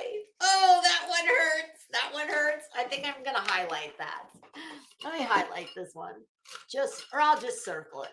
I'll circle it in green. How about that? Or I'll put a little star. Okay. Yep. That one's notable. Star. Not on the Walk of Fame. Walk of Shame. The legal Walk of Shame. Number 4.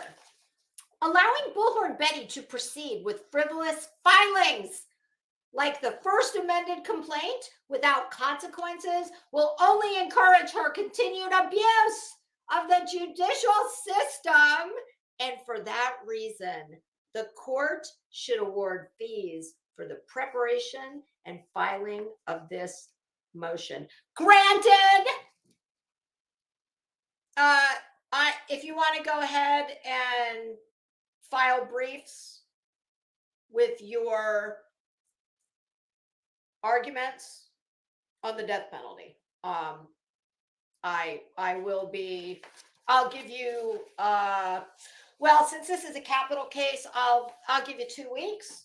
Have your briefs filed, and Ms. Griffin, or Miss Bullhorn Betty, ma'am, if you would be so kind as to just go ahead and include your, give us 3 choices for your last meal, okay? Just, we like to get these things prepared for ahead of time. Yeah. Oh, that was so good. So good. And so true. It is high past time that someone should have gotten a grip on her. Like, I don't know, maybe her parents. Yeah, 1,000 years ago when it was still possible.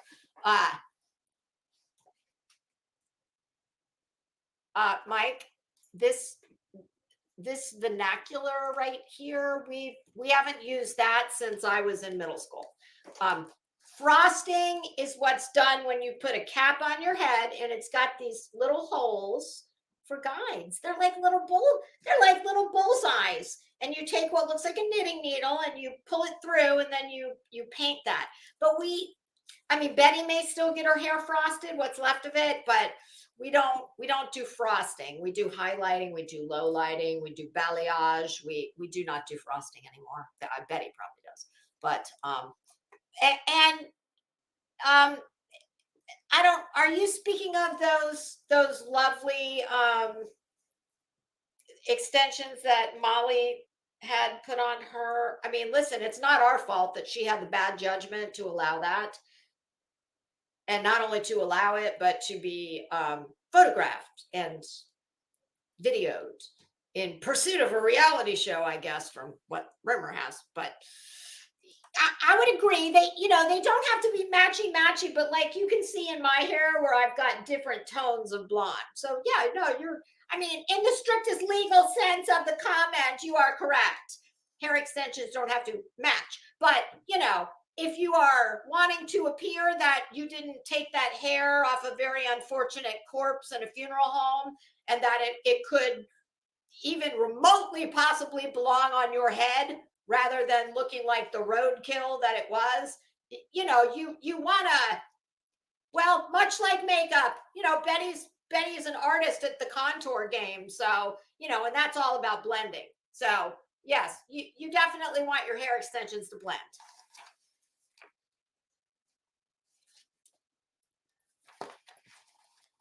Mike, you're going to need to get a big old crying towel.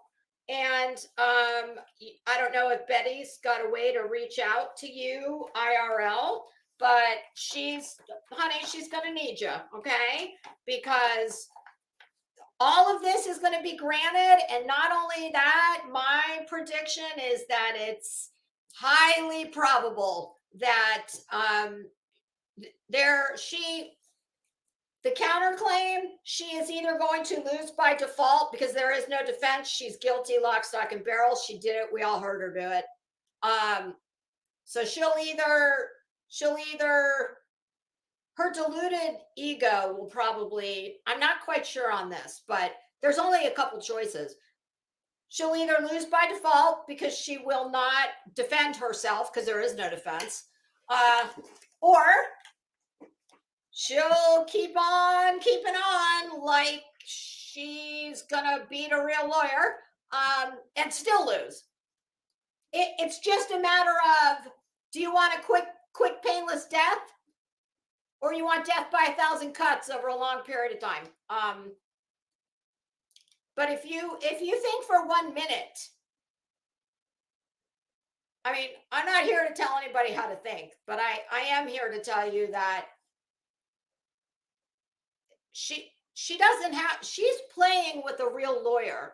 If you think for 1 minute, Mike, this latest document, I can tell you at least half of this I did not understand on first reading.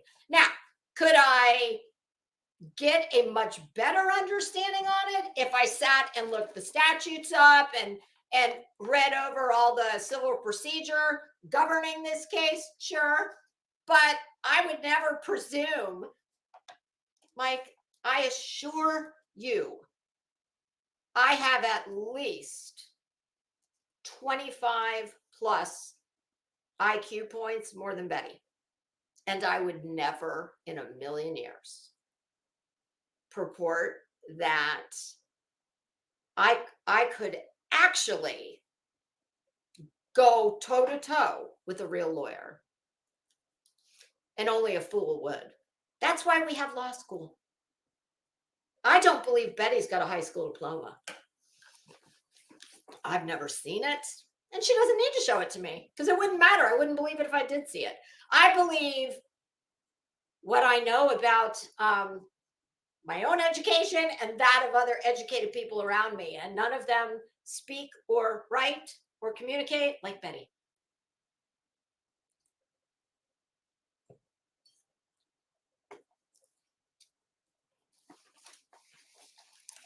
Introduction.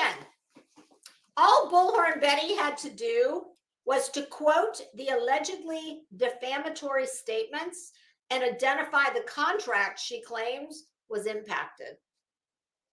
Yeah, remember how I kept screaming through this? Where is the proof?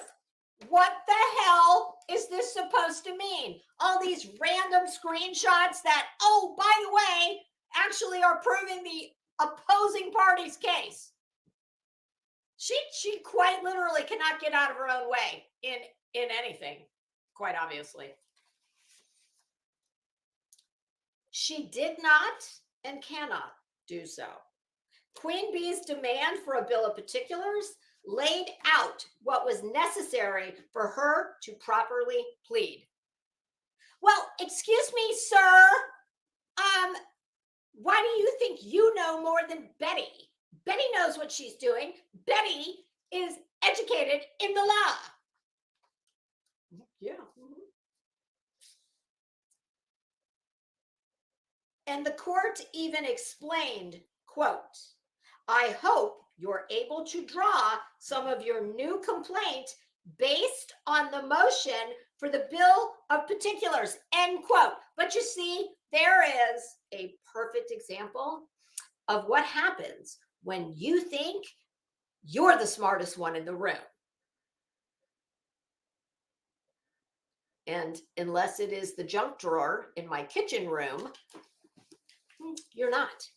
And when you cannot take criticism, constructive or otherwise, because they're correct, they absolutely laid it out in black and white, what they needed from her.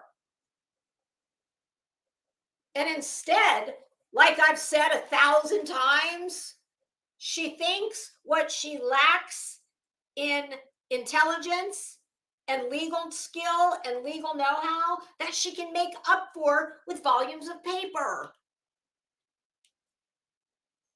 Is there, Mike, is there any point, I'm just curious, since I think you are probably one of the only people in this chat that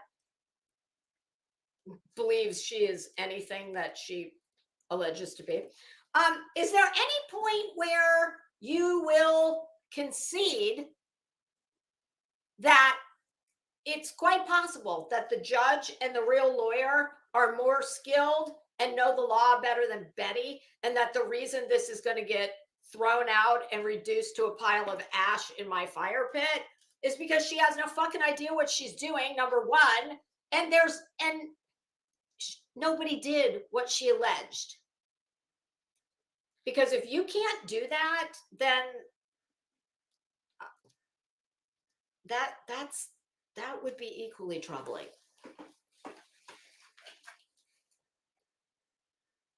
And the court even explained. Oh, I'm sorry, I read that. Okay. Instead, Bullhorn Betty prepared a meandering, are you still here, meandering? Prepared a meandering 47-page first amended complaint, complete with exhibits spanning nearly the entire alphabet.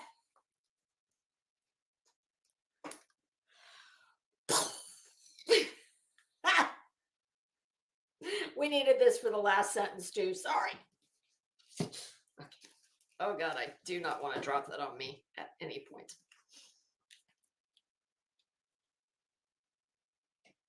Civil practice Hold on, I put my bomb up too early. Civil practice is not throwing things at the wall and see what sticks practice. Here, nothing sticks. I think I'll just keep it in my lap.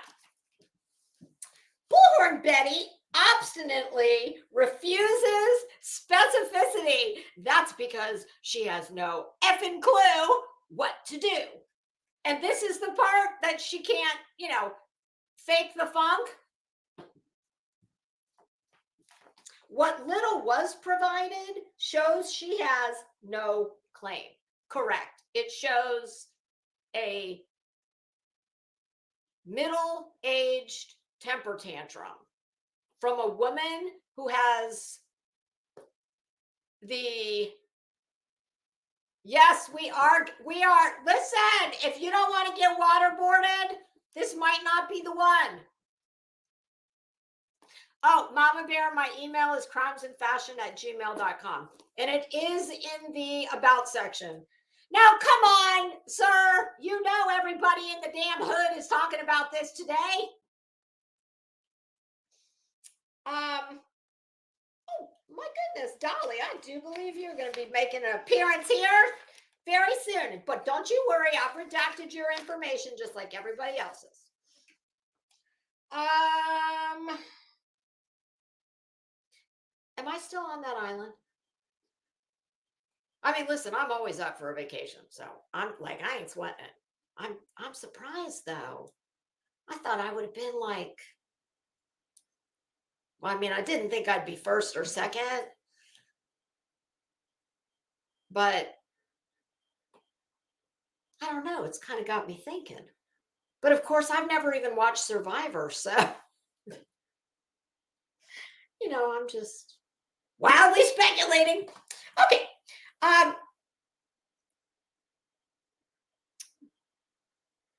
It is becoming abundantly clear that she is using this court. Oh, hold on. Bomb incoming! Flak jackets and helmets. Y'all better get in your trenches because, Mike, just like the other day, you are deeply embedded in enemy territory, okay? I don't know if you're here as a member of the media. If you are, I'm going to need to see your flak jacket, your Kevlar vest with 300-point font emblazoned, either press or media, and the matching, what do they call those metal, like they wore in World War II. A lot of motorcycle helmets look like, it's like a little metal baseball hat. Well, more like a visor. It doesn't have a big brim. Yeah. How many is this? How many bombs have been lobbed? It is becoming abundantly clear that she is using this court as a platform to silence critics. Boom! It's raining hellfire. Yeah, that. Both Queen Bee and those watching the proceedings. Oh my, thank you so much for acknowledging all of our hard work. My God. Welcome to, my goodness, good morning, kids. Welcome to Krama Tragedy Pimp Law School. I'll be your professor, Crimes and Fashion. And yeah, I'm still getting the syllabus together because I'm trying to get a good handle on. Hi, Alicia, how are you? I'm trying to get a good handle on, the different skill levels of those in the class. I mean, am I in the wrong place? I mean, I thought, well, I'm pretty sure I think I'm supposed to be at one of those places that has a lot of ivy. Yeah, this is, did y'all not go to college first? Did y'all just skip 9th grade and go right to law school? How did this happen? How did I get this class? I mean, this is not acceptable. Yeah, whoever, like, in addition to an on-set hairdresser and, you know, a trough of Fruity Pebbles, you know, we got some, my contract is going to have to be reevaluated. If I have to stay in this class with these kids, I'm going to need, forget tenure, I'm going to need 5-year. And we're also going to have to talk about my 401k. Yeah, so I'm not happy.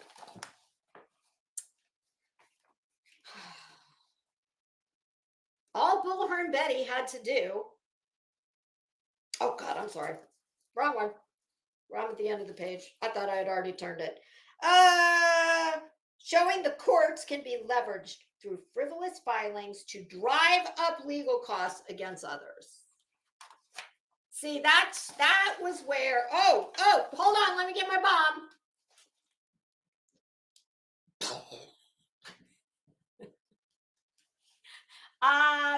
Oh yes, this, listen, the whole rain. Hey, Jenny D, how you doing? This is only part of it. Listen, I'm old. I like paper. So I'll take responsibility for this. We cannot blame Betty. Listen,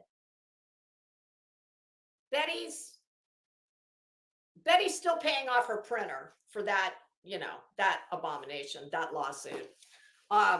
So I can't blame Betty on the paper. The paper is my fault. The volume of paper is her fault, but I just like paper. So and this is only part of it. This is the amended complaint and yesterday's. There's more in my credenza. So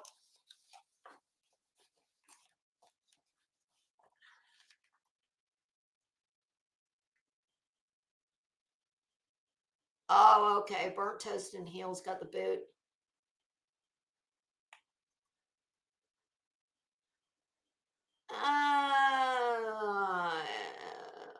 I mean, I would say in the strictest, the purest, kind of like this lawsuit says. If we take that in the most innocent, if we boiled it right on down to like the minute we slide out of the Wet and Wild chute,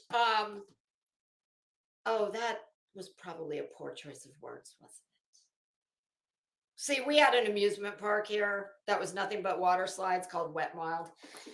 But yeah, oh, that probably was, sorry kids, that was kind of gross.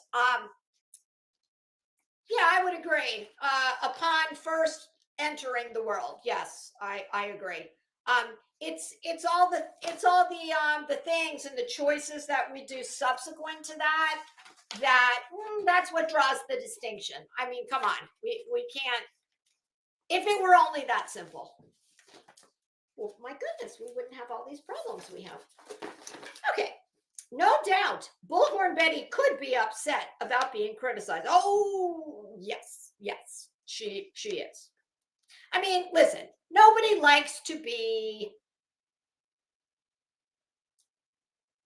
Nobody, I don't think, enjoys hearing negative things about themselves. But here's what a rational, mature person does with that. You either have a thick skin and you know who you are and you don't care because somebody on the internet talking shit to you does not, it doesn't make it true, and it doesn't change who you are. There's not one of us on here that has a channel that produces content in any type of way that shows you every single aspect of us. We show you what we want you to see. So you either know who you are and you're confident. I mean, of course, listen, I'm not saying that things that people say, especially if it's a lot of people, couldn't and shouldn't in some aspects, I totally understand. Listen, I've heard people say things about me that I was like, huh? But they're absurd. And I don't think that about myself. So all you can control is yourself. But you know the old expression, where there's smoke, there's fire. Well, you know, at some point, everybody is not wrong, and you're right. But it's okay, even if you want to think that and you want to do one of these, do it. But you can't then go and do shit like this as some kind of punitive measure because you're a control freak who only wants the benefit of, you know, constitutional protections. You only want it as it applies to yourself. But for everybody else, oh, fuck that. I mean, it's so hypocritical. So she either needs to get thicker skin, or I don't know. Stop. See, for me, I don't think she has any clue who she really is. And I think that's why, and I think she's, you know, certain strategies of behavior have worked for her to a point, not really, but in her mind they work. And she thinks by screaming and doing these outrageous things that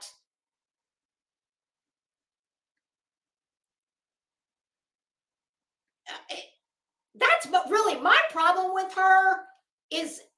Like I said the other day, there's nobody in the world who would give a shit if all she really wanted to do was sit over on her channel and discuss true crime. Do you know how many people do just that? You ever hear me talk about any of them? Nope. Hey, Running Bear, how are you? Hi, Green Goblin. Audacity, how are you?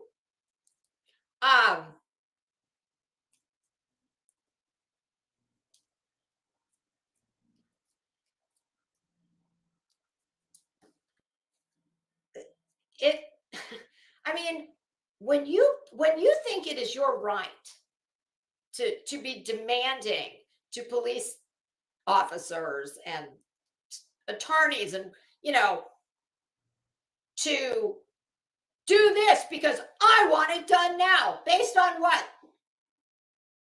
Based on some shit you saw on YouTube or read on the internet?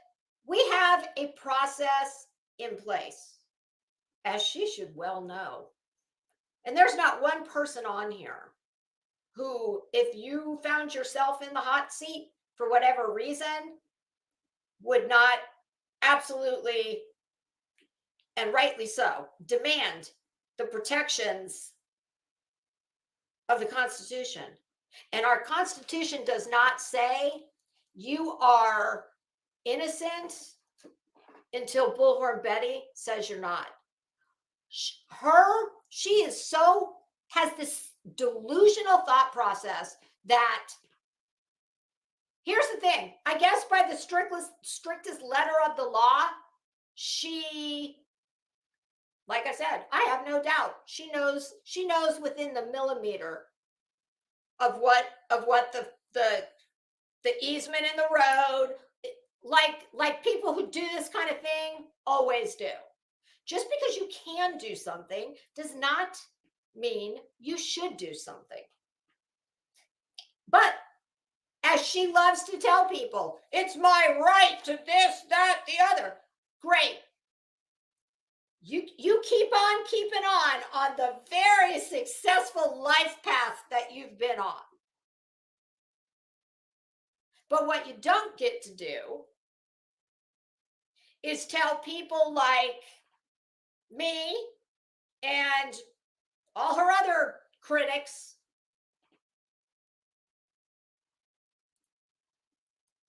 that we're wrong for calling that shit out and calling it what it is. It's hypocrisy, especially, my God, look at her and her life choices, how many times she's been arrested, etc. It's not like she's been, a model citizen. So it makes the hypocrisy even more just cringe. So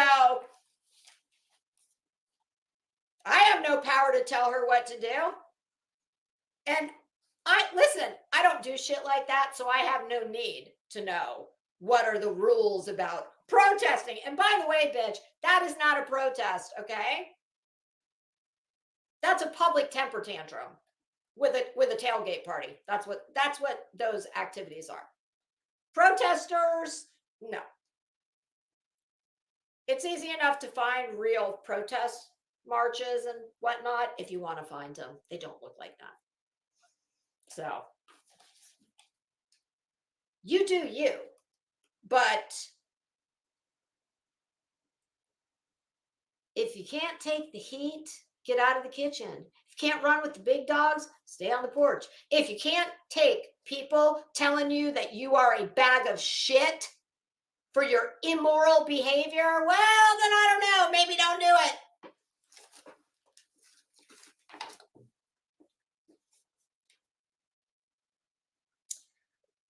No doubt, Bullhorn Betty could be upset about being criticized. Most people are, but most people are not famous for shouting at people at the scenes of tragedies either.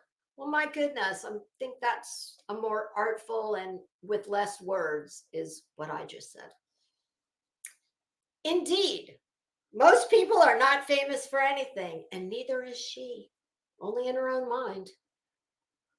Bullhorn Betty, under oath, explains she is a public figure, widely known. Of course, it's not for anything good. I do believe, Betty, that is the definition of the word infamy, which would be much more appropriate.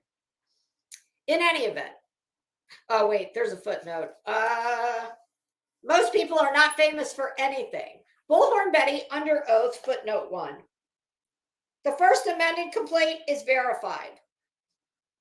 Simply meaning she swore and affirmed under oath, under penalty of perjury, that the information and facts contained within are true. That's a verified pleading. It is unclear how Bullhorn Betty can state under oath what was going on in Queen Bee's mind. My goodness, who was that woman that said that? Oh, she was rather cute and, well, she was pretty funny and kind of smart too. Oh, would that be me? Yes, I do believe I said that several times. How the hell do you know? See, that's how you know she's a clown, okay? Because nobody who's a serious person who wants to be taken seriously would put in a legal document that she had the ability basically to know what another person was thinking in her mind. And then directly one paragraph below that says the exact opposite. Oh, what is going on in the chat? Hey, Zena. What does that say, Zena, with all the sage in the world?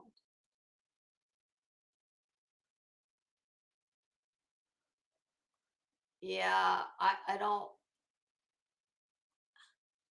Okay. Oh, please. Y'all mods, do what you gotta do. I don't.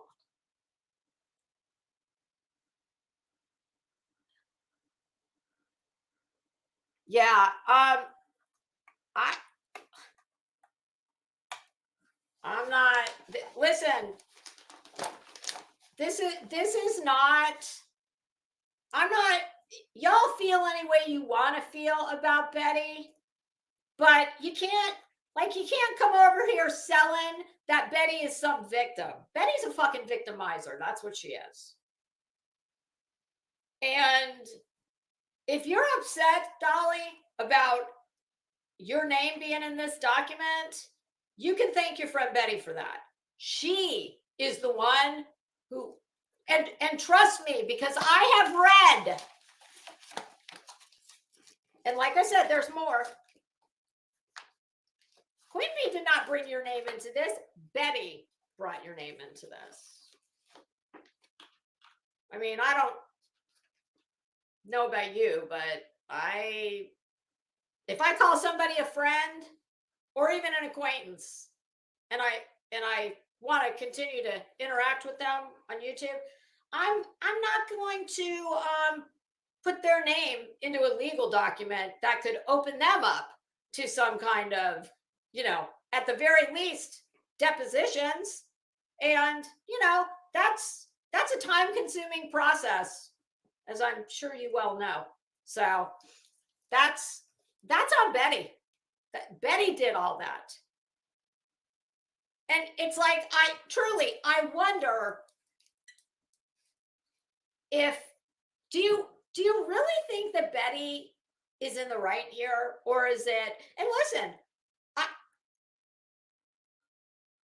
I wouldn't be mad with either answer. So number one, but one would definitely make me sit back and go, And listen, this is rhetorical. I don't expect you to answer it because I know it. This place has to be navigated a certain kind of way, which is never easy. But truly, I mean, is this about, you just think Betty's such a great person, and she's just been, and let's bear in mind who brought this lawsuit. She's just been treated so shabbily. Or is it you just hate Queen Bee that much? And like I said, I would never sit here and say that, number one, I don't understand that kind of thought process, and number two, that I never have done it and never would do it. I would look like I'd look like Betty. Let me just give a couple of free pieces of advice. That's what it is that people hate about Betty. That's one of the things. She is such a bullshitter and so disingenuous and so like the question I just asked. Is it because you really do you really think that poor Betty, and I'm talking rhetorical, I don't expect an answer, but I can tell you this, I am certainly big enough to say, yeah, I can't stand Betty, and I would get behind somebody just for the fact that she's done so much gross shit. But that doesn't mean, that is not synonymous with throwing your support behind somebody. I mean, you like to come in this chat and talk about hate bonding all the time. We all do that, okay? And it's incredibly disingenuous and you lose credibility when you can't admit to something that we all do. It's a fucking human trait. It's not just here. This is not a YouTube thing. There is a reason that the expression, the enemy of my enemy is my friend, that's been around for 1 billion years. It is human nature. YouTube did not invent this concept. YouTube invented a cute, catchy name for it called hate bonding. It's human nature. If I can't stand you, hell yeah, I'm going to get on team. I'm going to stand on the side of the team that's trying to shove it up your ass. Now, obviously, that has its limits. That does not apply to, things like being incarcerated. I'm talking shit like this and much lesser things. But just because I'm going to stand over on your team and, because, I don't know, maybe for all the ones that she's treated badly, got fired from jobs, etc., who didn't have any recourse against her for whatever reason. She's done a lot of disgusting, grimy shit to a lot of people. So pardon us if we're all just reveling in that wretched, horrible bitch finally getting the comeuppance that she's had due for a long time. And her fucking delusional sense of hubris is what is going to do her in the end. And I love that shit so much. I'm a huge fan of irony. And all of this was done. I have never thought for 1 minute that she thought she was going to get one nickel. Where she miscalculated was the fact that I firmly believe that when all this bullshit started, and let's remember who started it. I have seen with my own eyes and heard with my own ears, her and Molly Golightly sitting on that panel. I saw her show her children, and I heard her say she sells drugs to kids. Guys, don't do drugs. I was watching it. And it was so notable, not just for what she said, but because of the fact that, her very important tragedy pimping job, where she's advocating for all the, the missing and the murdered babies. Well, my goodness, less than 2 hours from her house, probably about an hour and a half with traffic. That sweet little boy who they found in the mouth of the alligator, JLR, he made it to that press conference that they gave in the parking lot of the apartment complex. Yeah, Betty couldn't make it to that because she was too busy having a fucking rage stream where she was doing what I just said.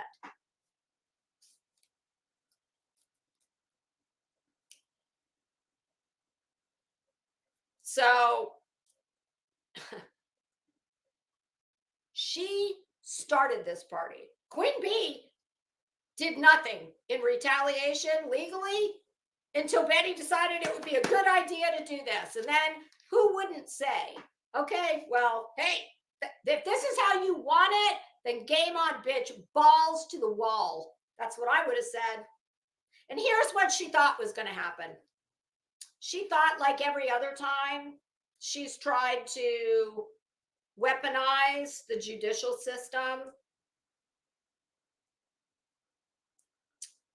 Well, she thought she would bully her using the legal system, and she might know a little bit more than my dog Bob.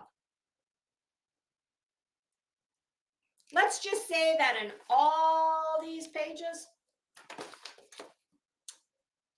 it's very easy to identify the parts that Betty wrote. It's funny because I have rarely seen something the volume of this size that,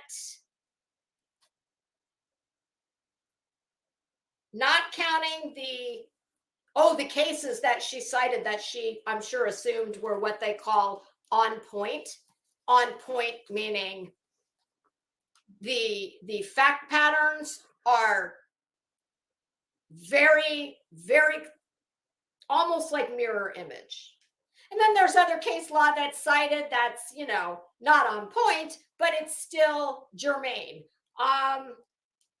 So with the exception of the citing of the various case law, I've never seen documents of this length that sound very much like a schizophrenic wrote them when they were, the embodiment of maybe an altered personality.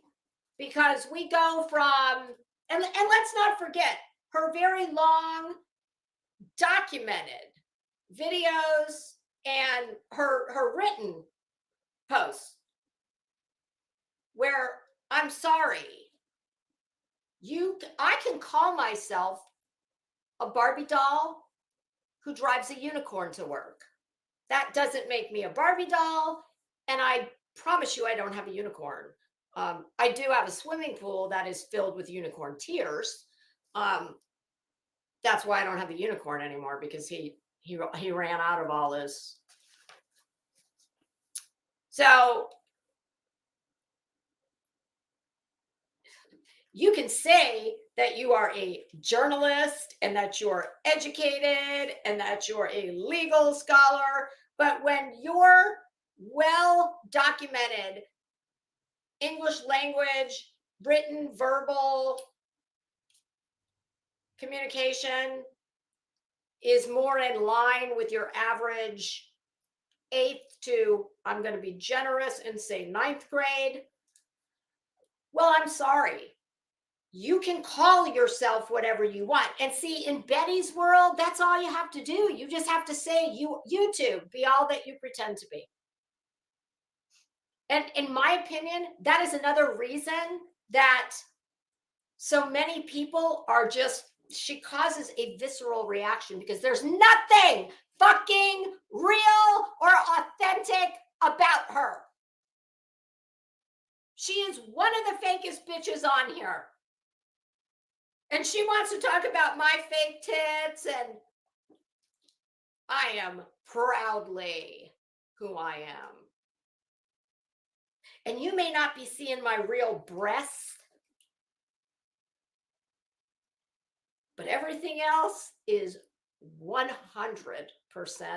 me. Now, granted, you're getting the best of me. As far as, I don't walk around smiling 24 hours a day, 7 days a week. I wish I did. I wish I was always peppy, but on the days when I'm not feeling it, I don't come on. And all the years I've been watching YouTube, it seems to me that the people who connect with people are the people who are authentic.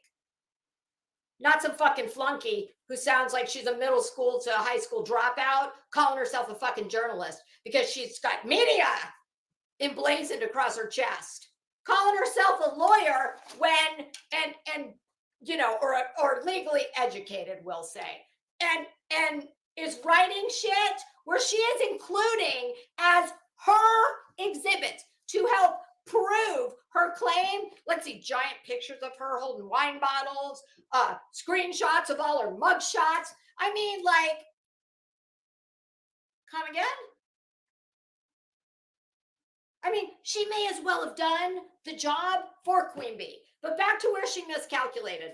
See, Betty thought that this was going to go like all her other fucking legal strong arm tactics.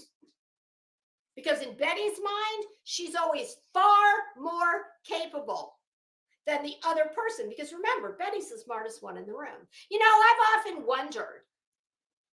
I've said a lot of things about Betty. I choose my words carefully, but I've wondered why. I see Betty going after people who I sit back and go, well, damn. I mean, I've come harder for her, but I'm not. Like I said, I choose my words carefully, but Betty doesn't give a shit about that. No, you know what it is? Betty only fucks with people that Betty thinks she's better than you in some way.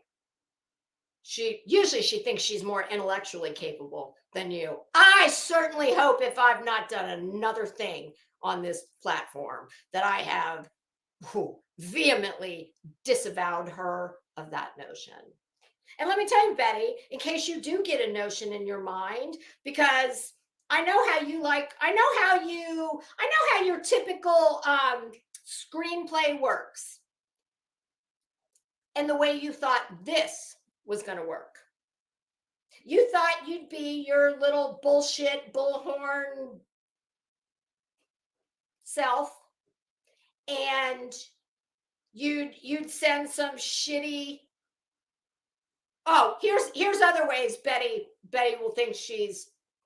I think Betty picks her victims using the following rubric. Betty, you'll have to look that up. Oh, never mind. You went to college. You should know what that is. I think here's Betty's perfect type. No, I don't mean date, because I wouldn't even begin to make a guess on that. So I'll refrain. But here's what I envision to be Betty's perfect type of victim, legal victim. Well, let's see.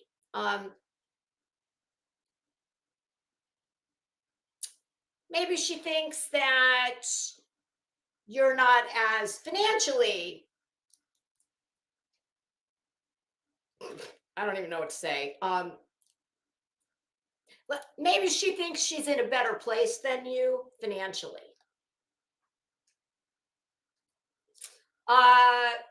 Because that's the way of the world. Quite unfortunately, money is power, and shitbag people, money and the power that it brings can very much be used for great things. But from the beginning of time, it's been used for nefarious reasons by unscrupulous people.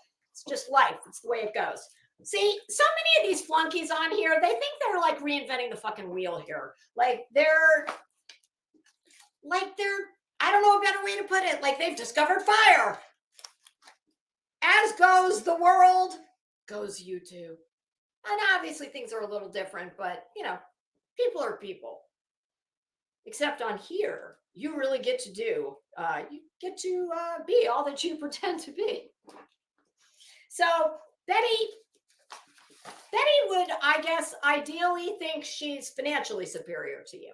I think absolutely this one is unequivocally on the list. She thinks she's smarter than you. Number 3, well, we know she's got an absolute utter lack of appearing like she does. So she's not afraid to look like a complete asshole, etc. She thinks that her vast breadth of legal knowledge, that's the real one right there. She, and she might, well, I was going to say she might know a little more than your average schlub walking out of Walmart. But I'm going to put a caveat on that. I think 25, 30 years ago, possibly that would be more true. But now that we've got this great thing called the internet, and I don't know, what is that? What is that thing I can never remember the name of? GP3? Well, at the very least, we have Google. So I don't know that she does know more. Well, I mean, if you want to go by this, I don't think she does know more than the average bear. But she thinks she does. You see, that's the important thing. If you've got a real job, that's a big check in the column. That she loves that. And by real job, I mean not self-employed. Or even if you are self-employed,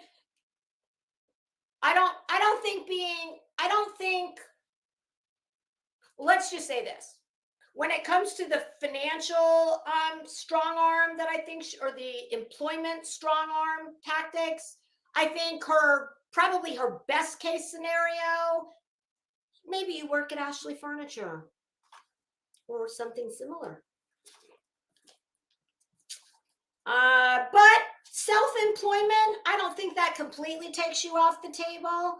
But, well, take me, for instance. I'm self-employed, but let me tell you something. If I never worked another hour at my business and never made another dollar at my business, it wouldn't matter. I'm very fortunate. My husband does the heavy lifting. So being self-employed won't completely get you checked off the list. She'll consider self-employment, but it needs to be something where she feels like she can still affect your bottom line by, all the tactics that she likes to employ. Maybe she would decide to come and stand outside of your small business well, maybe she would leave shitty reviews for you. And I don't know, maybe have help. I don't know. But in the catalog of Betty's events, I don't think it's unreasonable to make that guess. And then,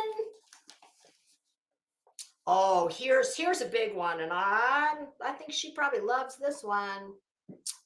Small children. If you've got small children that, see, because thank God, God didn't see fit to bless Betty with children. So Betty has no idea what kind of bitch comes out if you mess with someone's kids. And you see, most of us would never do such a thing. If Betty did have children, I have never, despite the fact that she's a very, well, maybe not very, but her mother is a part of her show. And many people think that makes her fair game. I have never put her mother's name in my mouth.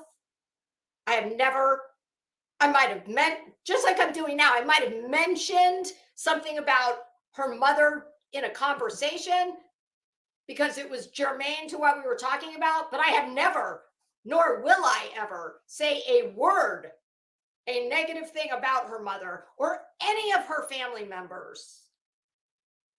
Because I have ethics and I don't do shit like that. I don't need to do shit like that. But she doesn't play that way. So where Betty made a really big giant misstep was as she was checking the things off the list of, oh yeah,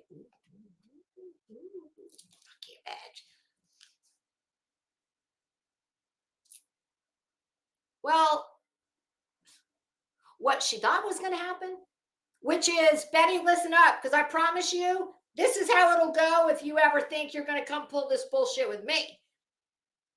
Because I can promise you this, despite the fact that I can afford a lawyer, and I actually have a lawyer, I wouldn't waste one fucking nickel in a lawsuit with you. It would be us, mano a mano, baby. But just like this, I haven't done anything that you could sue me for. But that doesn't mean she wouldn't try. So the way she thought it was going to go is that she was going to, do all her usual shit, cease and desist, the whole, whatever it is she does before filing a lawsuit. And she thought that, with her vast legal knowledge, that she'd still do this. She did not count on two things, one of which precipitated the other. And that is this. She had no idea that Queen Bee would get a lawyer. None at all. And not only did she get a lawyer, this whole thing has been entirely crowdfunded. And each time that this disgusting bitch, this is all she's got right here. Okay? This is typical. This follows the type. Bury them in paper. It is a strategy. I would like to sit here and say she knows that she didn't have a snowball's chance of hell in winning any of this. She isn't going to get a fucking dime. And in the end, she's going to open her checkbook, whether it goes all the way balls to the wall to a jury or a bench trial, or she just gets a default. Queen Bee, that is. Because her bullshit's getting thrown out. Promise. The rest, the one who committed the actual defamation and was kind enough to memorialize it during several rage streams. Thanks for that. Yeah. But this is a strategy. And so I would imagine when she found out the first that she got a lawyer, she shit her pants and said, oh shit.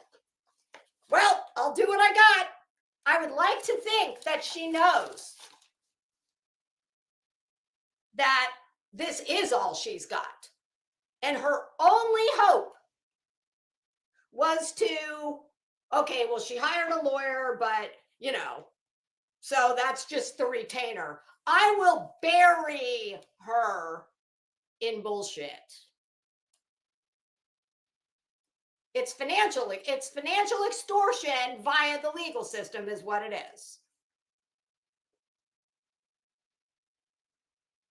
So as she keeps failing spectacularly, she's getting more and more desperate. And her delusional sense of hubris will not allow her to do what even you wouldn't even have to be a smart person. You would just have to be reasonably remotely intelligent. And I mean, there comes a point when you are throwing good after bad. It just, I mean, it gets more ridiculous as it goes on. And I hope that they grant everything in this motion. I have no doubt it's going to be dismissed. But I would absolutely like to see it most assuredly dismissed with prejudice. And even though that will only pertain to that district, it'll still be something when the next person that she does this to, because she will, trust me, the next one she does it to, they'll be able to show. And just call me because I've got it all on paper. It's, something about paper, stacks of paper just really drives it home. And this isn't all of it. But yeah, the next person, this can be their exhibit 1. Oh yeah, you see what she does? This is what she does. Yeah, this one got her dismissed with prejudice. And the reason the bitches didn't go live today, I would imagine if I had to take a guess, is because her ego is I've read a lot of legal documents. I've seen a lot of trials. This is shade in the most brilliant, artful way. This is the best way to say, get fucked, you dumb bitch. By telling her about herself. Because Betty, as we're going to read, it's not about your feelings. It's about the law that you know and love so much. Betty, I'm truly, I mean, and as someone who's donated to this suit several times and who will continue to, but it's a shame because this never should have happened. This never should have happened. I mean, I don't even know how you call yourself an adult woman, really. I mean, it's pathetic. You're a teenager. You might be, I mean, the outside looks like a middle-aged woman, but inside, you are a child. You really are. And Betty, nobody could have exposed you for the dumbass. I mean, honestly, listen, I hope this, I've always known that she's nothing as far as the law that she wants you to believe. But I could sit here every day of my life all day long and try and give you examples of why that is, but nothing could have shown it better than she did. And that's the best part of it all, the irony of it.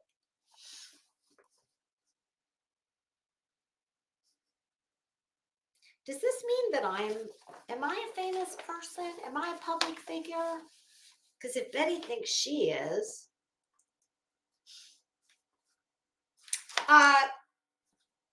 most people are not famous for shouting at people at the scenes of tragedies either.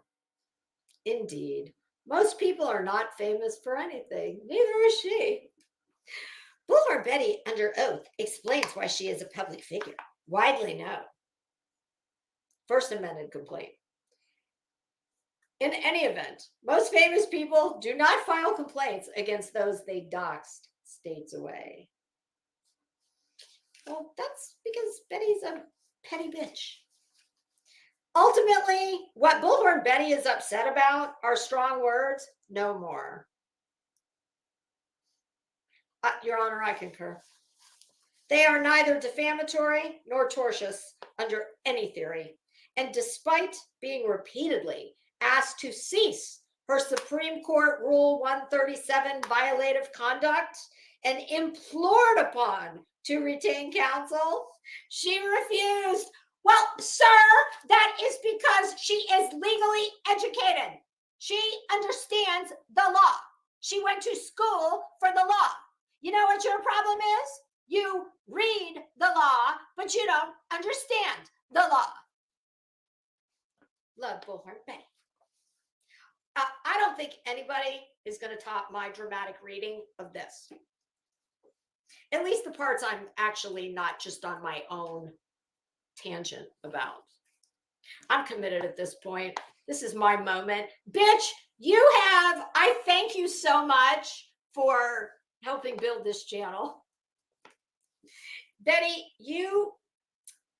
honestly, girl, you like no other that I've met yet. You have a particular way of showcasing what I call my useless talent to its optimum potential. With this being her second attempt at a complaint, boom!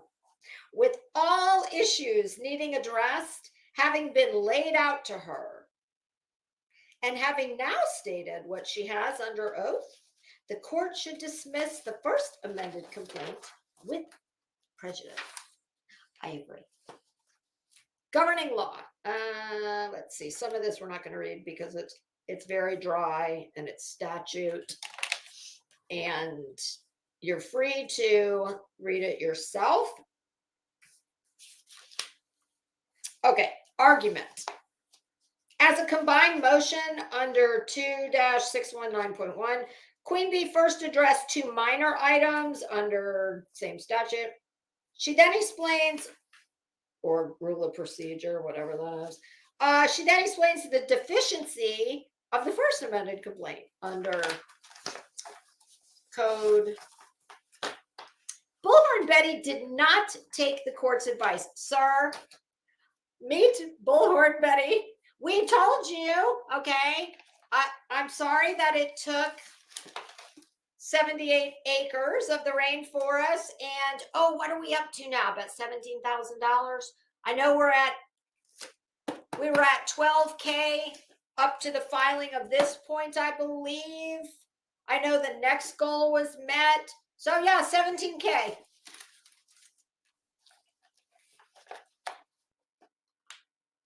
Bullhorn Betty did not take the court's advice and persists in failing to say exactly what she finds problematic. She provides only her characterizations. Her meandering first amended complaint requires Queen Bee to argue about 22 actions. Would those be the letters of the alphabet he might have been referring to? He said almost all the 26 letters in the alphabet, right? 22. I think that's what he's referring to. To argue about 22 actions against 6 counts. Or potentially, wait for it, or potentially 132 assertions. And I go back to what I've said. Oh my God, at least the number of fingers on one hand, and that is the Purdue Pharma class action opiate lawsuit was probably less than 132 allegations. Even then, nothing sticks. Boom! Collective bomb. Listen, we're just raining bombs at this point, okay? Just assume right here, hail. Get your World War II helmet on, your metal baseball cap. We are raining hellfire bombs, okay? I can't keep picking that thing up.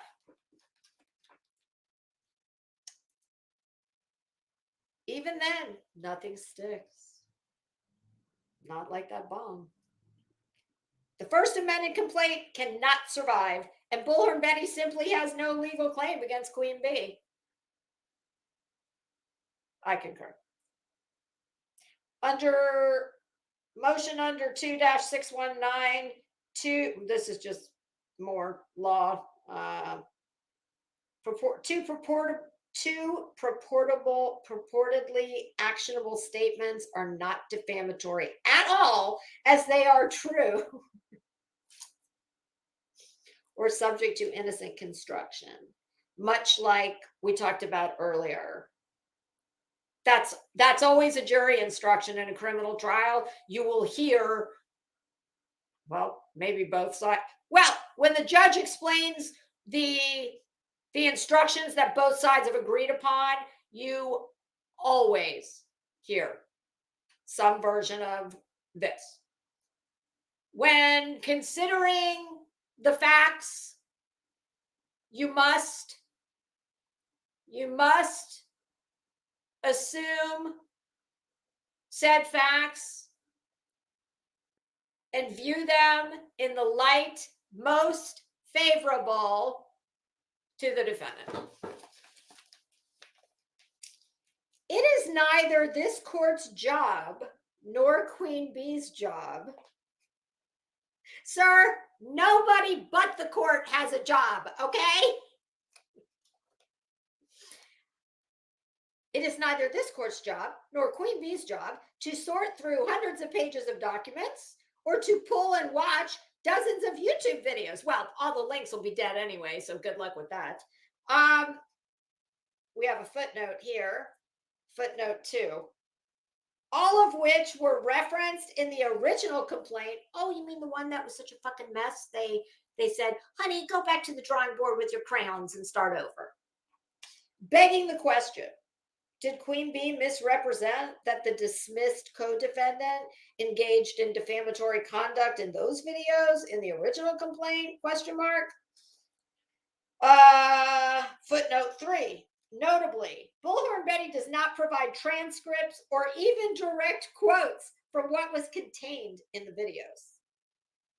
Well, sir, you act like this is something important where she's asking for, oh, I don't know, the value of what is probably worth more than her house. Yeah, don't you want like 200,000? Didn't she want like 150 the last time? And many of the videos are not available at the URLs provided. You don't say. Or any of them.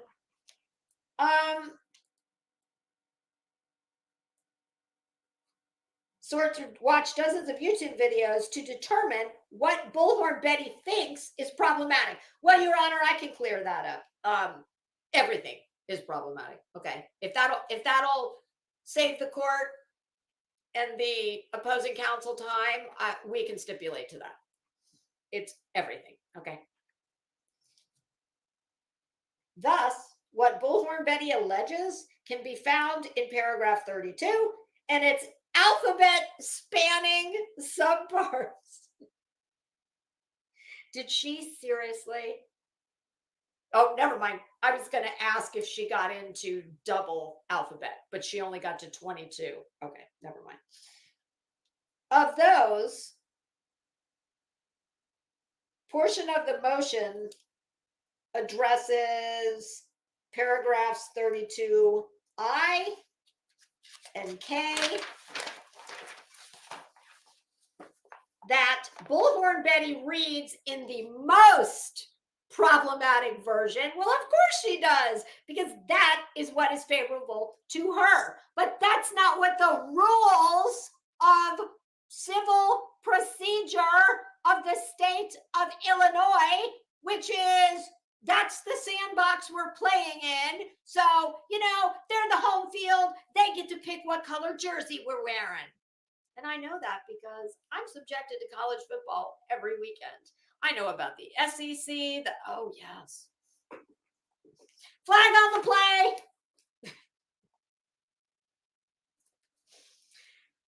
And then I sit in the football games and I'm like, assumes facts, not an evidence.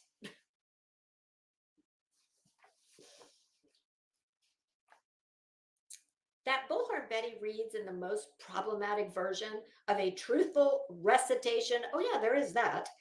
That Bullhorn Betty slept in a car with a colleague, their word would not have been mine, is not defamatory, as the actual statement made is both true and subject to innocent construction. Yes, that, check. Hi, Alaska. Hey, Twin Thing. Hey, anybody who came in while God, I need water.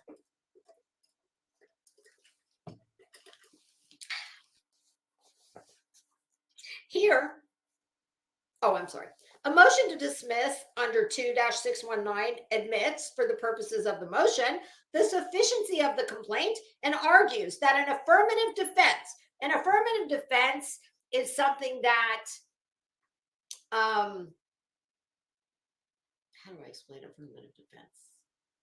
It's kind of like if I have a swimming pool and you fall in my pool and you get hurt, I'm not going to have you drown because we've got enough tragedy going on here. I don't need to make more. Let's just say you fall in my swimming pool. Well, no, that's not going to work. I used to actually know what many of the affirmative defenses are. It's something that I think I better Google it. What I was going to say about the pool, but I think that's more a doctrine. And I very much remember this I was very lucky when I went to college in the paralegal program at a state college. Our professors were lawyers and sitting judges, sitting on the bench at the time. There was a phenomenal program at that school, which is why they were able to get sitting judges. So one of the things I remember so much, I can see myself sitting in the class. And it was the example I was going to use here, but I don't think it's correct. Do you know that if you have a swimming pool or let's say a dog, and it is something that is inherently dangerous on its face, and let's say I have a swimming pool, do you know that now, when I was in college, we didn't have the laws where you had to put fences around your pools. Here in Florida, and this might surprise many of you who don't live in Florida, but here in Florida, did you know that if you have a swimming pool, whether you have children in your home or not, it is the law. And it is checked by the county or city, whatever municipality you're in, the inspector, and you cannot get signed off on the permitting it's okay for, well, when you build a house, it's called a CO, a certificate of occupancy. They call it something different with a pool. But at any rate, you must have, hey, True Texan, you must have security fencing around that pool, whether you have children or not. It's non-negotiable. But back in the day when I was sitting, getting a real legal education, back then, if you had a swimming pool and someone fell in your pool Even let's say you didn't have a fence around your pool, but let's say you had a fence around your yard. Even if someone climbed over your fence and went in your pool, they could sue you, and chances are they're going to win. Same goes if, let's say, you had a bouncy castle in your yard for a private party, or a trampoline. Back in the day, it would have been a trampoline. Some kids had them. I had a neighbor who had one. She was such a little bitch. She would only let the rest of us. And Sherry, if you're listening, you're probably still a bitch. We lived in this great subdivision, and her dad was a doctor. What did her mom do? I don't think her mom worked, but she was the only kid in the neighborhood. This is back in the 80s, okay? Early 80s. Only kid in the neighborhood who had a trampoline in her yard, and she would only let the rest of us. We were like little prisoners somewhere. We'd go to her house when we'd all be out riding our bikes or whatever. Florida, we have lots of orange groves, so like we would have orange wars where we'd lob like dead oranges and mud bombs and shit like that. But we'd go to her house, which had a fence, and she had a trampoline in the backyard. That little bitch, she would only let the rest of us come on her trampoline if we were lucky once a month. Like you'd get the, they'd open the prison door, and the little prisoners would get to come and jump on the trampoline. Of course, she'd only let you jump on it for like 2 minutes. Back then, nobody had trampolines.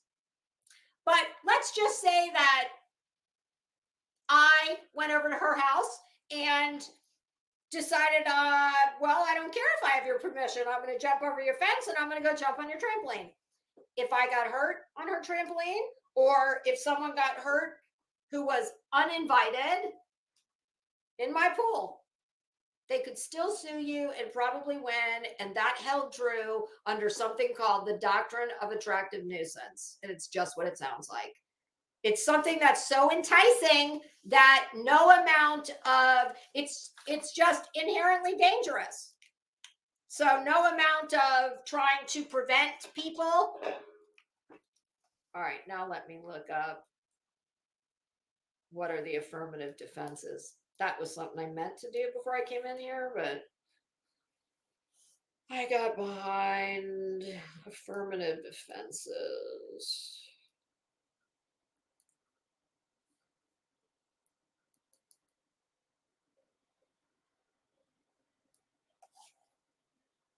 Entrapment, necessity, self-defense. Okay, so I think what it is they're things that are in and of themselves. I'm not putting it artfully, but it's just like a pure organic, like self-defense. That's just an organic thing you would do. But here, I'll give you a real definition from Google rather than the one that I'm like.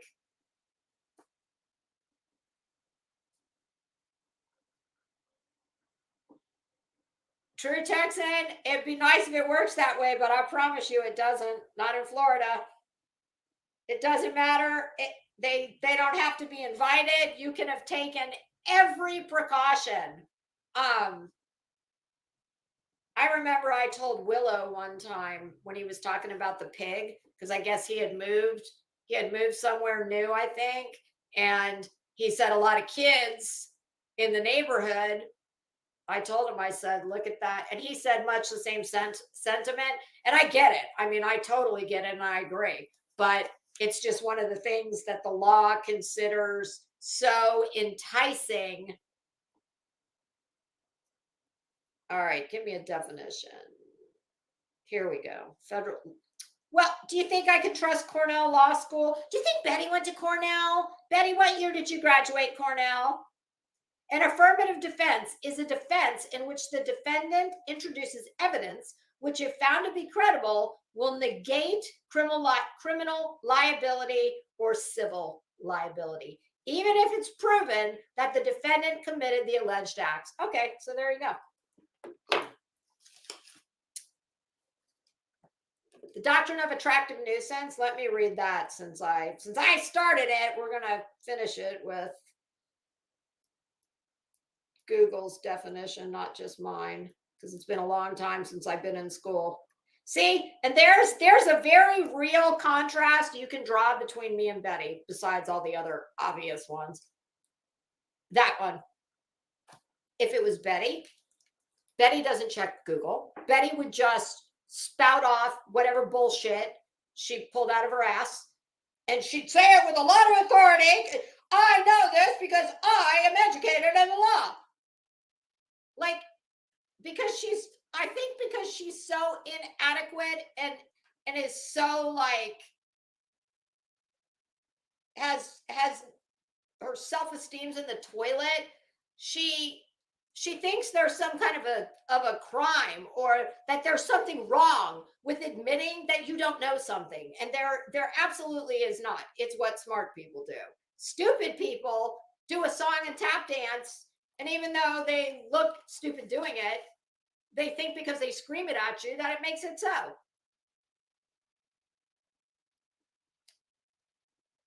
And anytime you hear doctrine, that's going back to common law. I mean, almost all of our law, most of our law is based in common law. Obviously not things about like the internet. You know, the law takes a long time to evolve with society.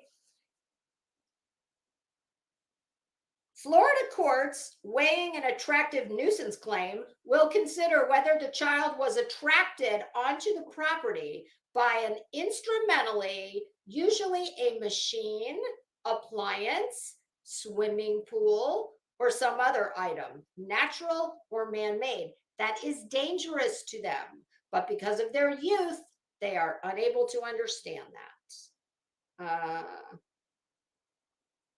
Cars, old appliances, sand and gravel piles, and anything else that could attract the curious also can be considered attractive nuisances. In tort law, which is what this is, anything that's not a criminal law is a civil tort. In tort law, the attractive nuisance doctrine imposes a duty on property owners to treat trespassing children the same as an invitee, and as a result, must exercise reasonable care to eliminate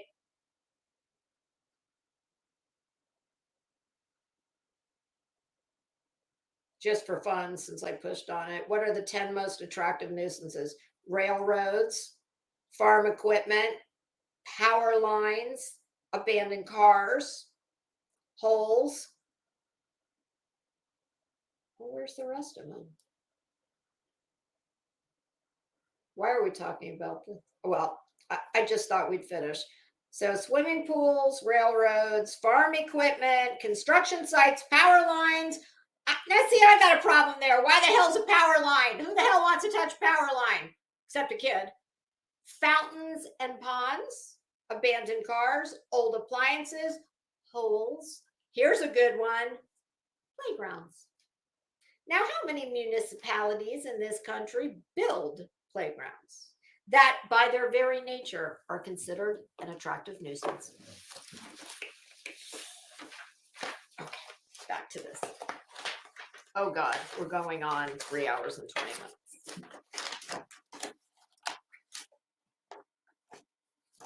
I am free this weekend, and I think oh,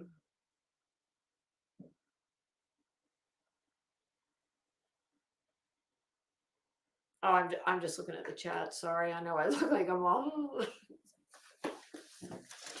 But True Text and I agree with your earlier thought, and I agreed with Willow when he said, well, you can imagine what Willow said. I get it. It's absurd. It is crazy that if you take every precaution to secure any of those things we just talked about, some to me more than others. I mean, a swimming pool, definitely, like if you're a dumbass who has a refrigerator on your property, Like, I don't know why anybody would, but if you do, take the door off. But you know, some of those other things, I'm sorry, a power line. That's that. But yeah, to me, it's not fair. If you've done everything humanly possible and it's on your personal property and you have secured it to the best of your ability, you should be held harmless for anyone else's trespassing or anything. But you know, like I said, common law, and common law is, there's a lot of things. That is the reason why there still exists today. You know, you see, hey, Bama G. Hi, Leo the Lioness. I'm sorry. I should have said hi to you earlier.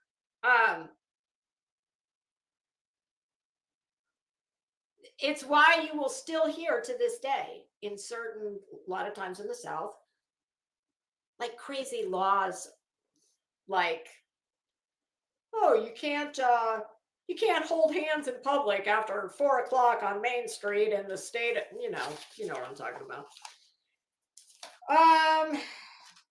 So yeah, I think we'll go 9 more minutes, and that'll make us 3.5 hours. I'm getting a bed sore. And I'll come in tomorrow morning and we'll pick up where we left off. Because this to me, listen, this has just been content. Okay, it's been commentary. It's funny. I use this shit to do comedy on. That's all it is to me.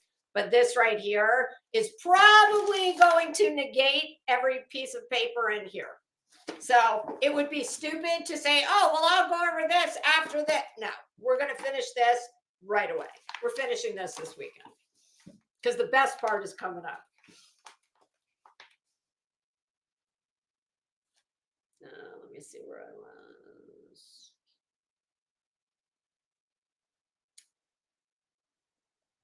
Here, Bullhorn Betty claims it was defamatory for Queen Bee to state Bullhorn Betty had sexual intercourse with a YouTuber by the name of Dolly Vision and JLR. Unfortunately, Bullhorn Betty does not provide what was actually said in either instance. Apparently, in order to run up Queen Bee's legal bills, ba-boom! I think that statement warranted me picking the bomb up again. I know I said we're carpet bombing through this whole thing, but this one's got her name on it. Well, they all have her name on it.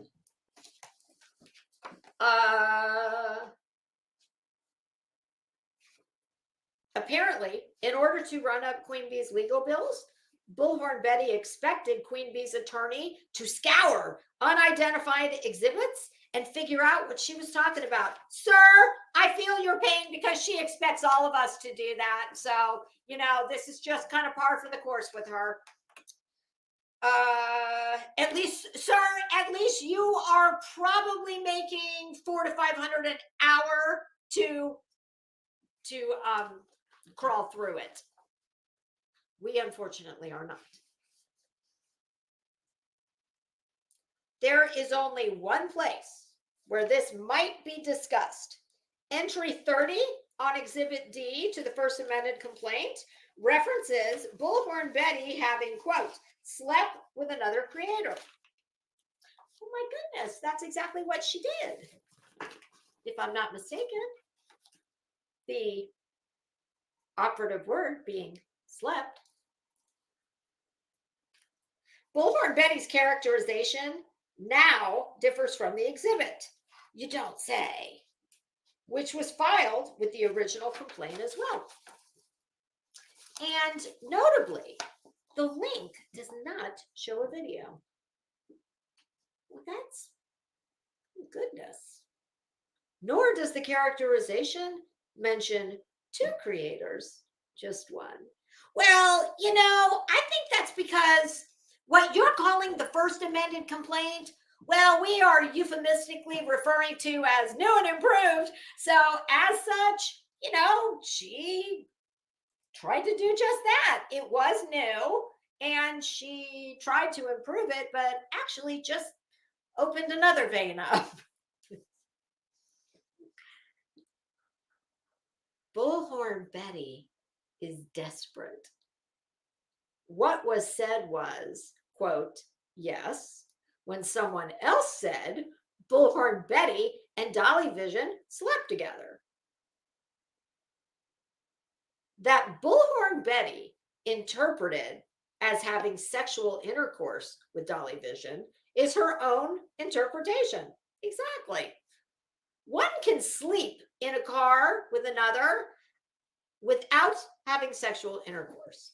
And I dare say, depending on what kind of car you are in, well, it could make it downright failure to launch.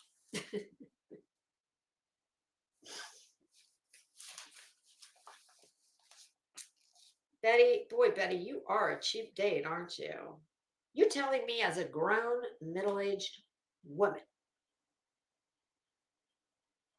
you slept in a car with a dude that at the very least you were meeting for, business purposes, to collab, to do an interview via Las Vegas slot machines, I'm assuming.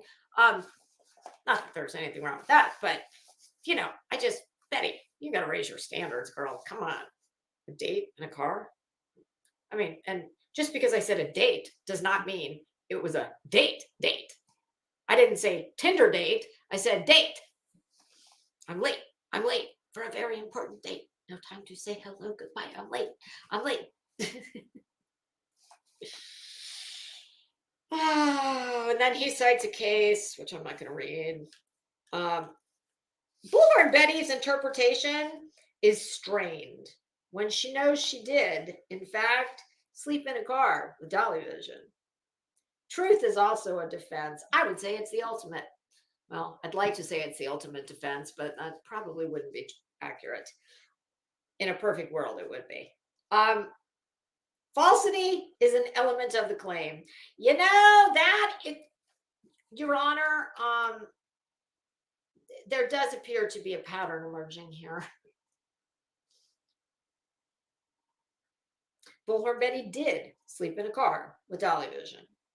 Truth, innocent construction, or both, about the only conceivable but undefined statement applies, and the statement is not defamatory. I still have 2.5 minutes exactly. However, I think I'm going to put a pin in it because that was a complete page. I would rather start tomorrow on a new, right from the top, so I don't have to go backwards. Oh, God. Oh, geez. Okay. So, oh, God, it feels good to stand up. Holy moly. Oh. Yeah, I have 2 bed sores now because I didn't turn the mattress often enough while I was sitting up here. All right, so hold on 1 minute. I need to okay, never mind. I needed to check the time of the football game tomorrow because I have company coming for one of the Florida games. So that's at 3:00. And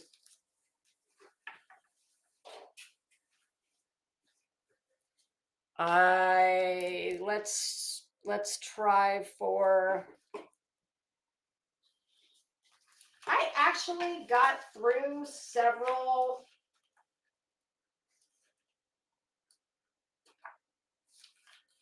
I would love to be finished with it by the end of the weekend, or Monday at. Let me see if there's anything I have going on. Oh God, on Monday. No, I don't. So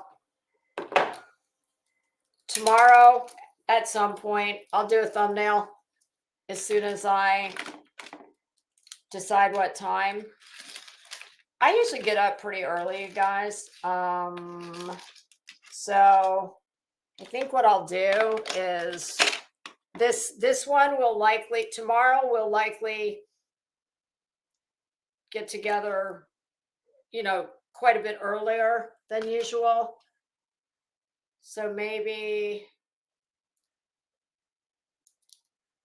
I would love to say 10 o'clock. That would be, I don't know if that's going to happen, but 10 o'clock would be ideal.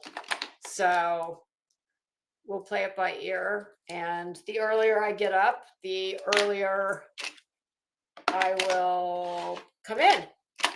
Okay. And we'll go from there. Sorry, I'm cleaning up all my stuff to take out with me. All right, you guys. Thank you so much for hanging out with me. Hi, Bright Light. I'm sorry. I hope you were just coming in and I'm just leaving. I've been on here quite a while though. All right, kids. Thank you so much for hanging out with me. Thank you, mods. I appreciate you. And I will see. Hopefully I will see you tomorrow. Yes, Bob, I'm on the way. All right, have a good weekend. Have a happy Friday. And I'll see you sometime tomorrow. Bye. Father, you should know I've been going solo. Want my love, baby, earn it. Yeah, dancing on my own. See if you can follow. Got me feeling alive. Watch me go. Lose control. Is this real? All I feel. Break the signs. Every time it's real. I do what I want. I do what I want. I do what I want. I do what I want. Hear me now. I do what I want. Are you ready now? 'Cause it won't be easy. Only get what you work for. Gotta go all out whenever you see me. Don't be wasting my time. Watch me go. Lose control. Is this real? All I feel. Break the signs. Every time let's be real. Be real. Be real. I do what I want. I do what I want. I do what I want. I do what I want. Hear me now. Watch me go. Lose control. Is this real? All I feel. Break the signs. Every time let's be real. Be real. Be real. I do what I want. I do what I want.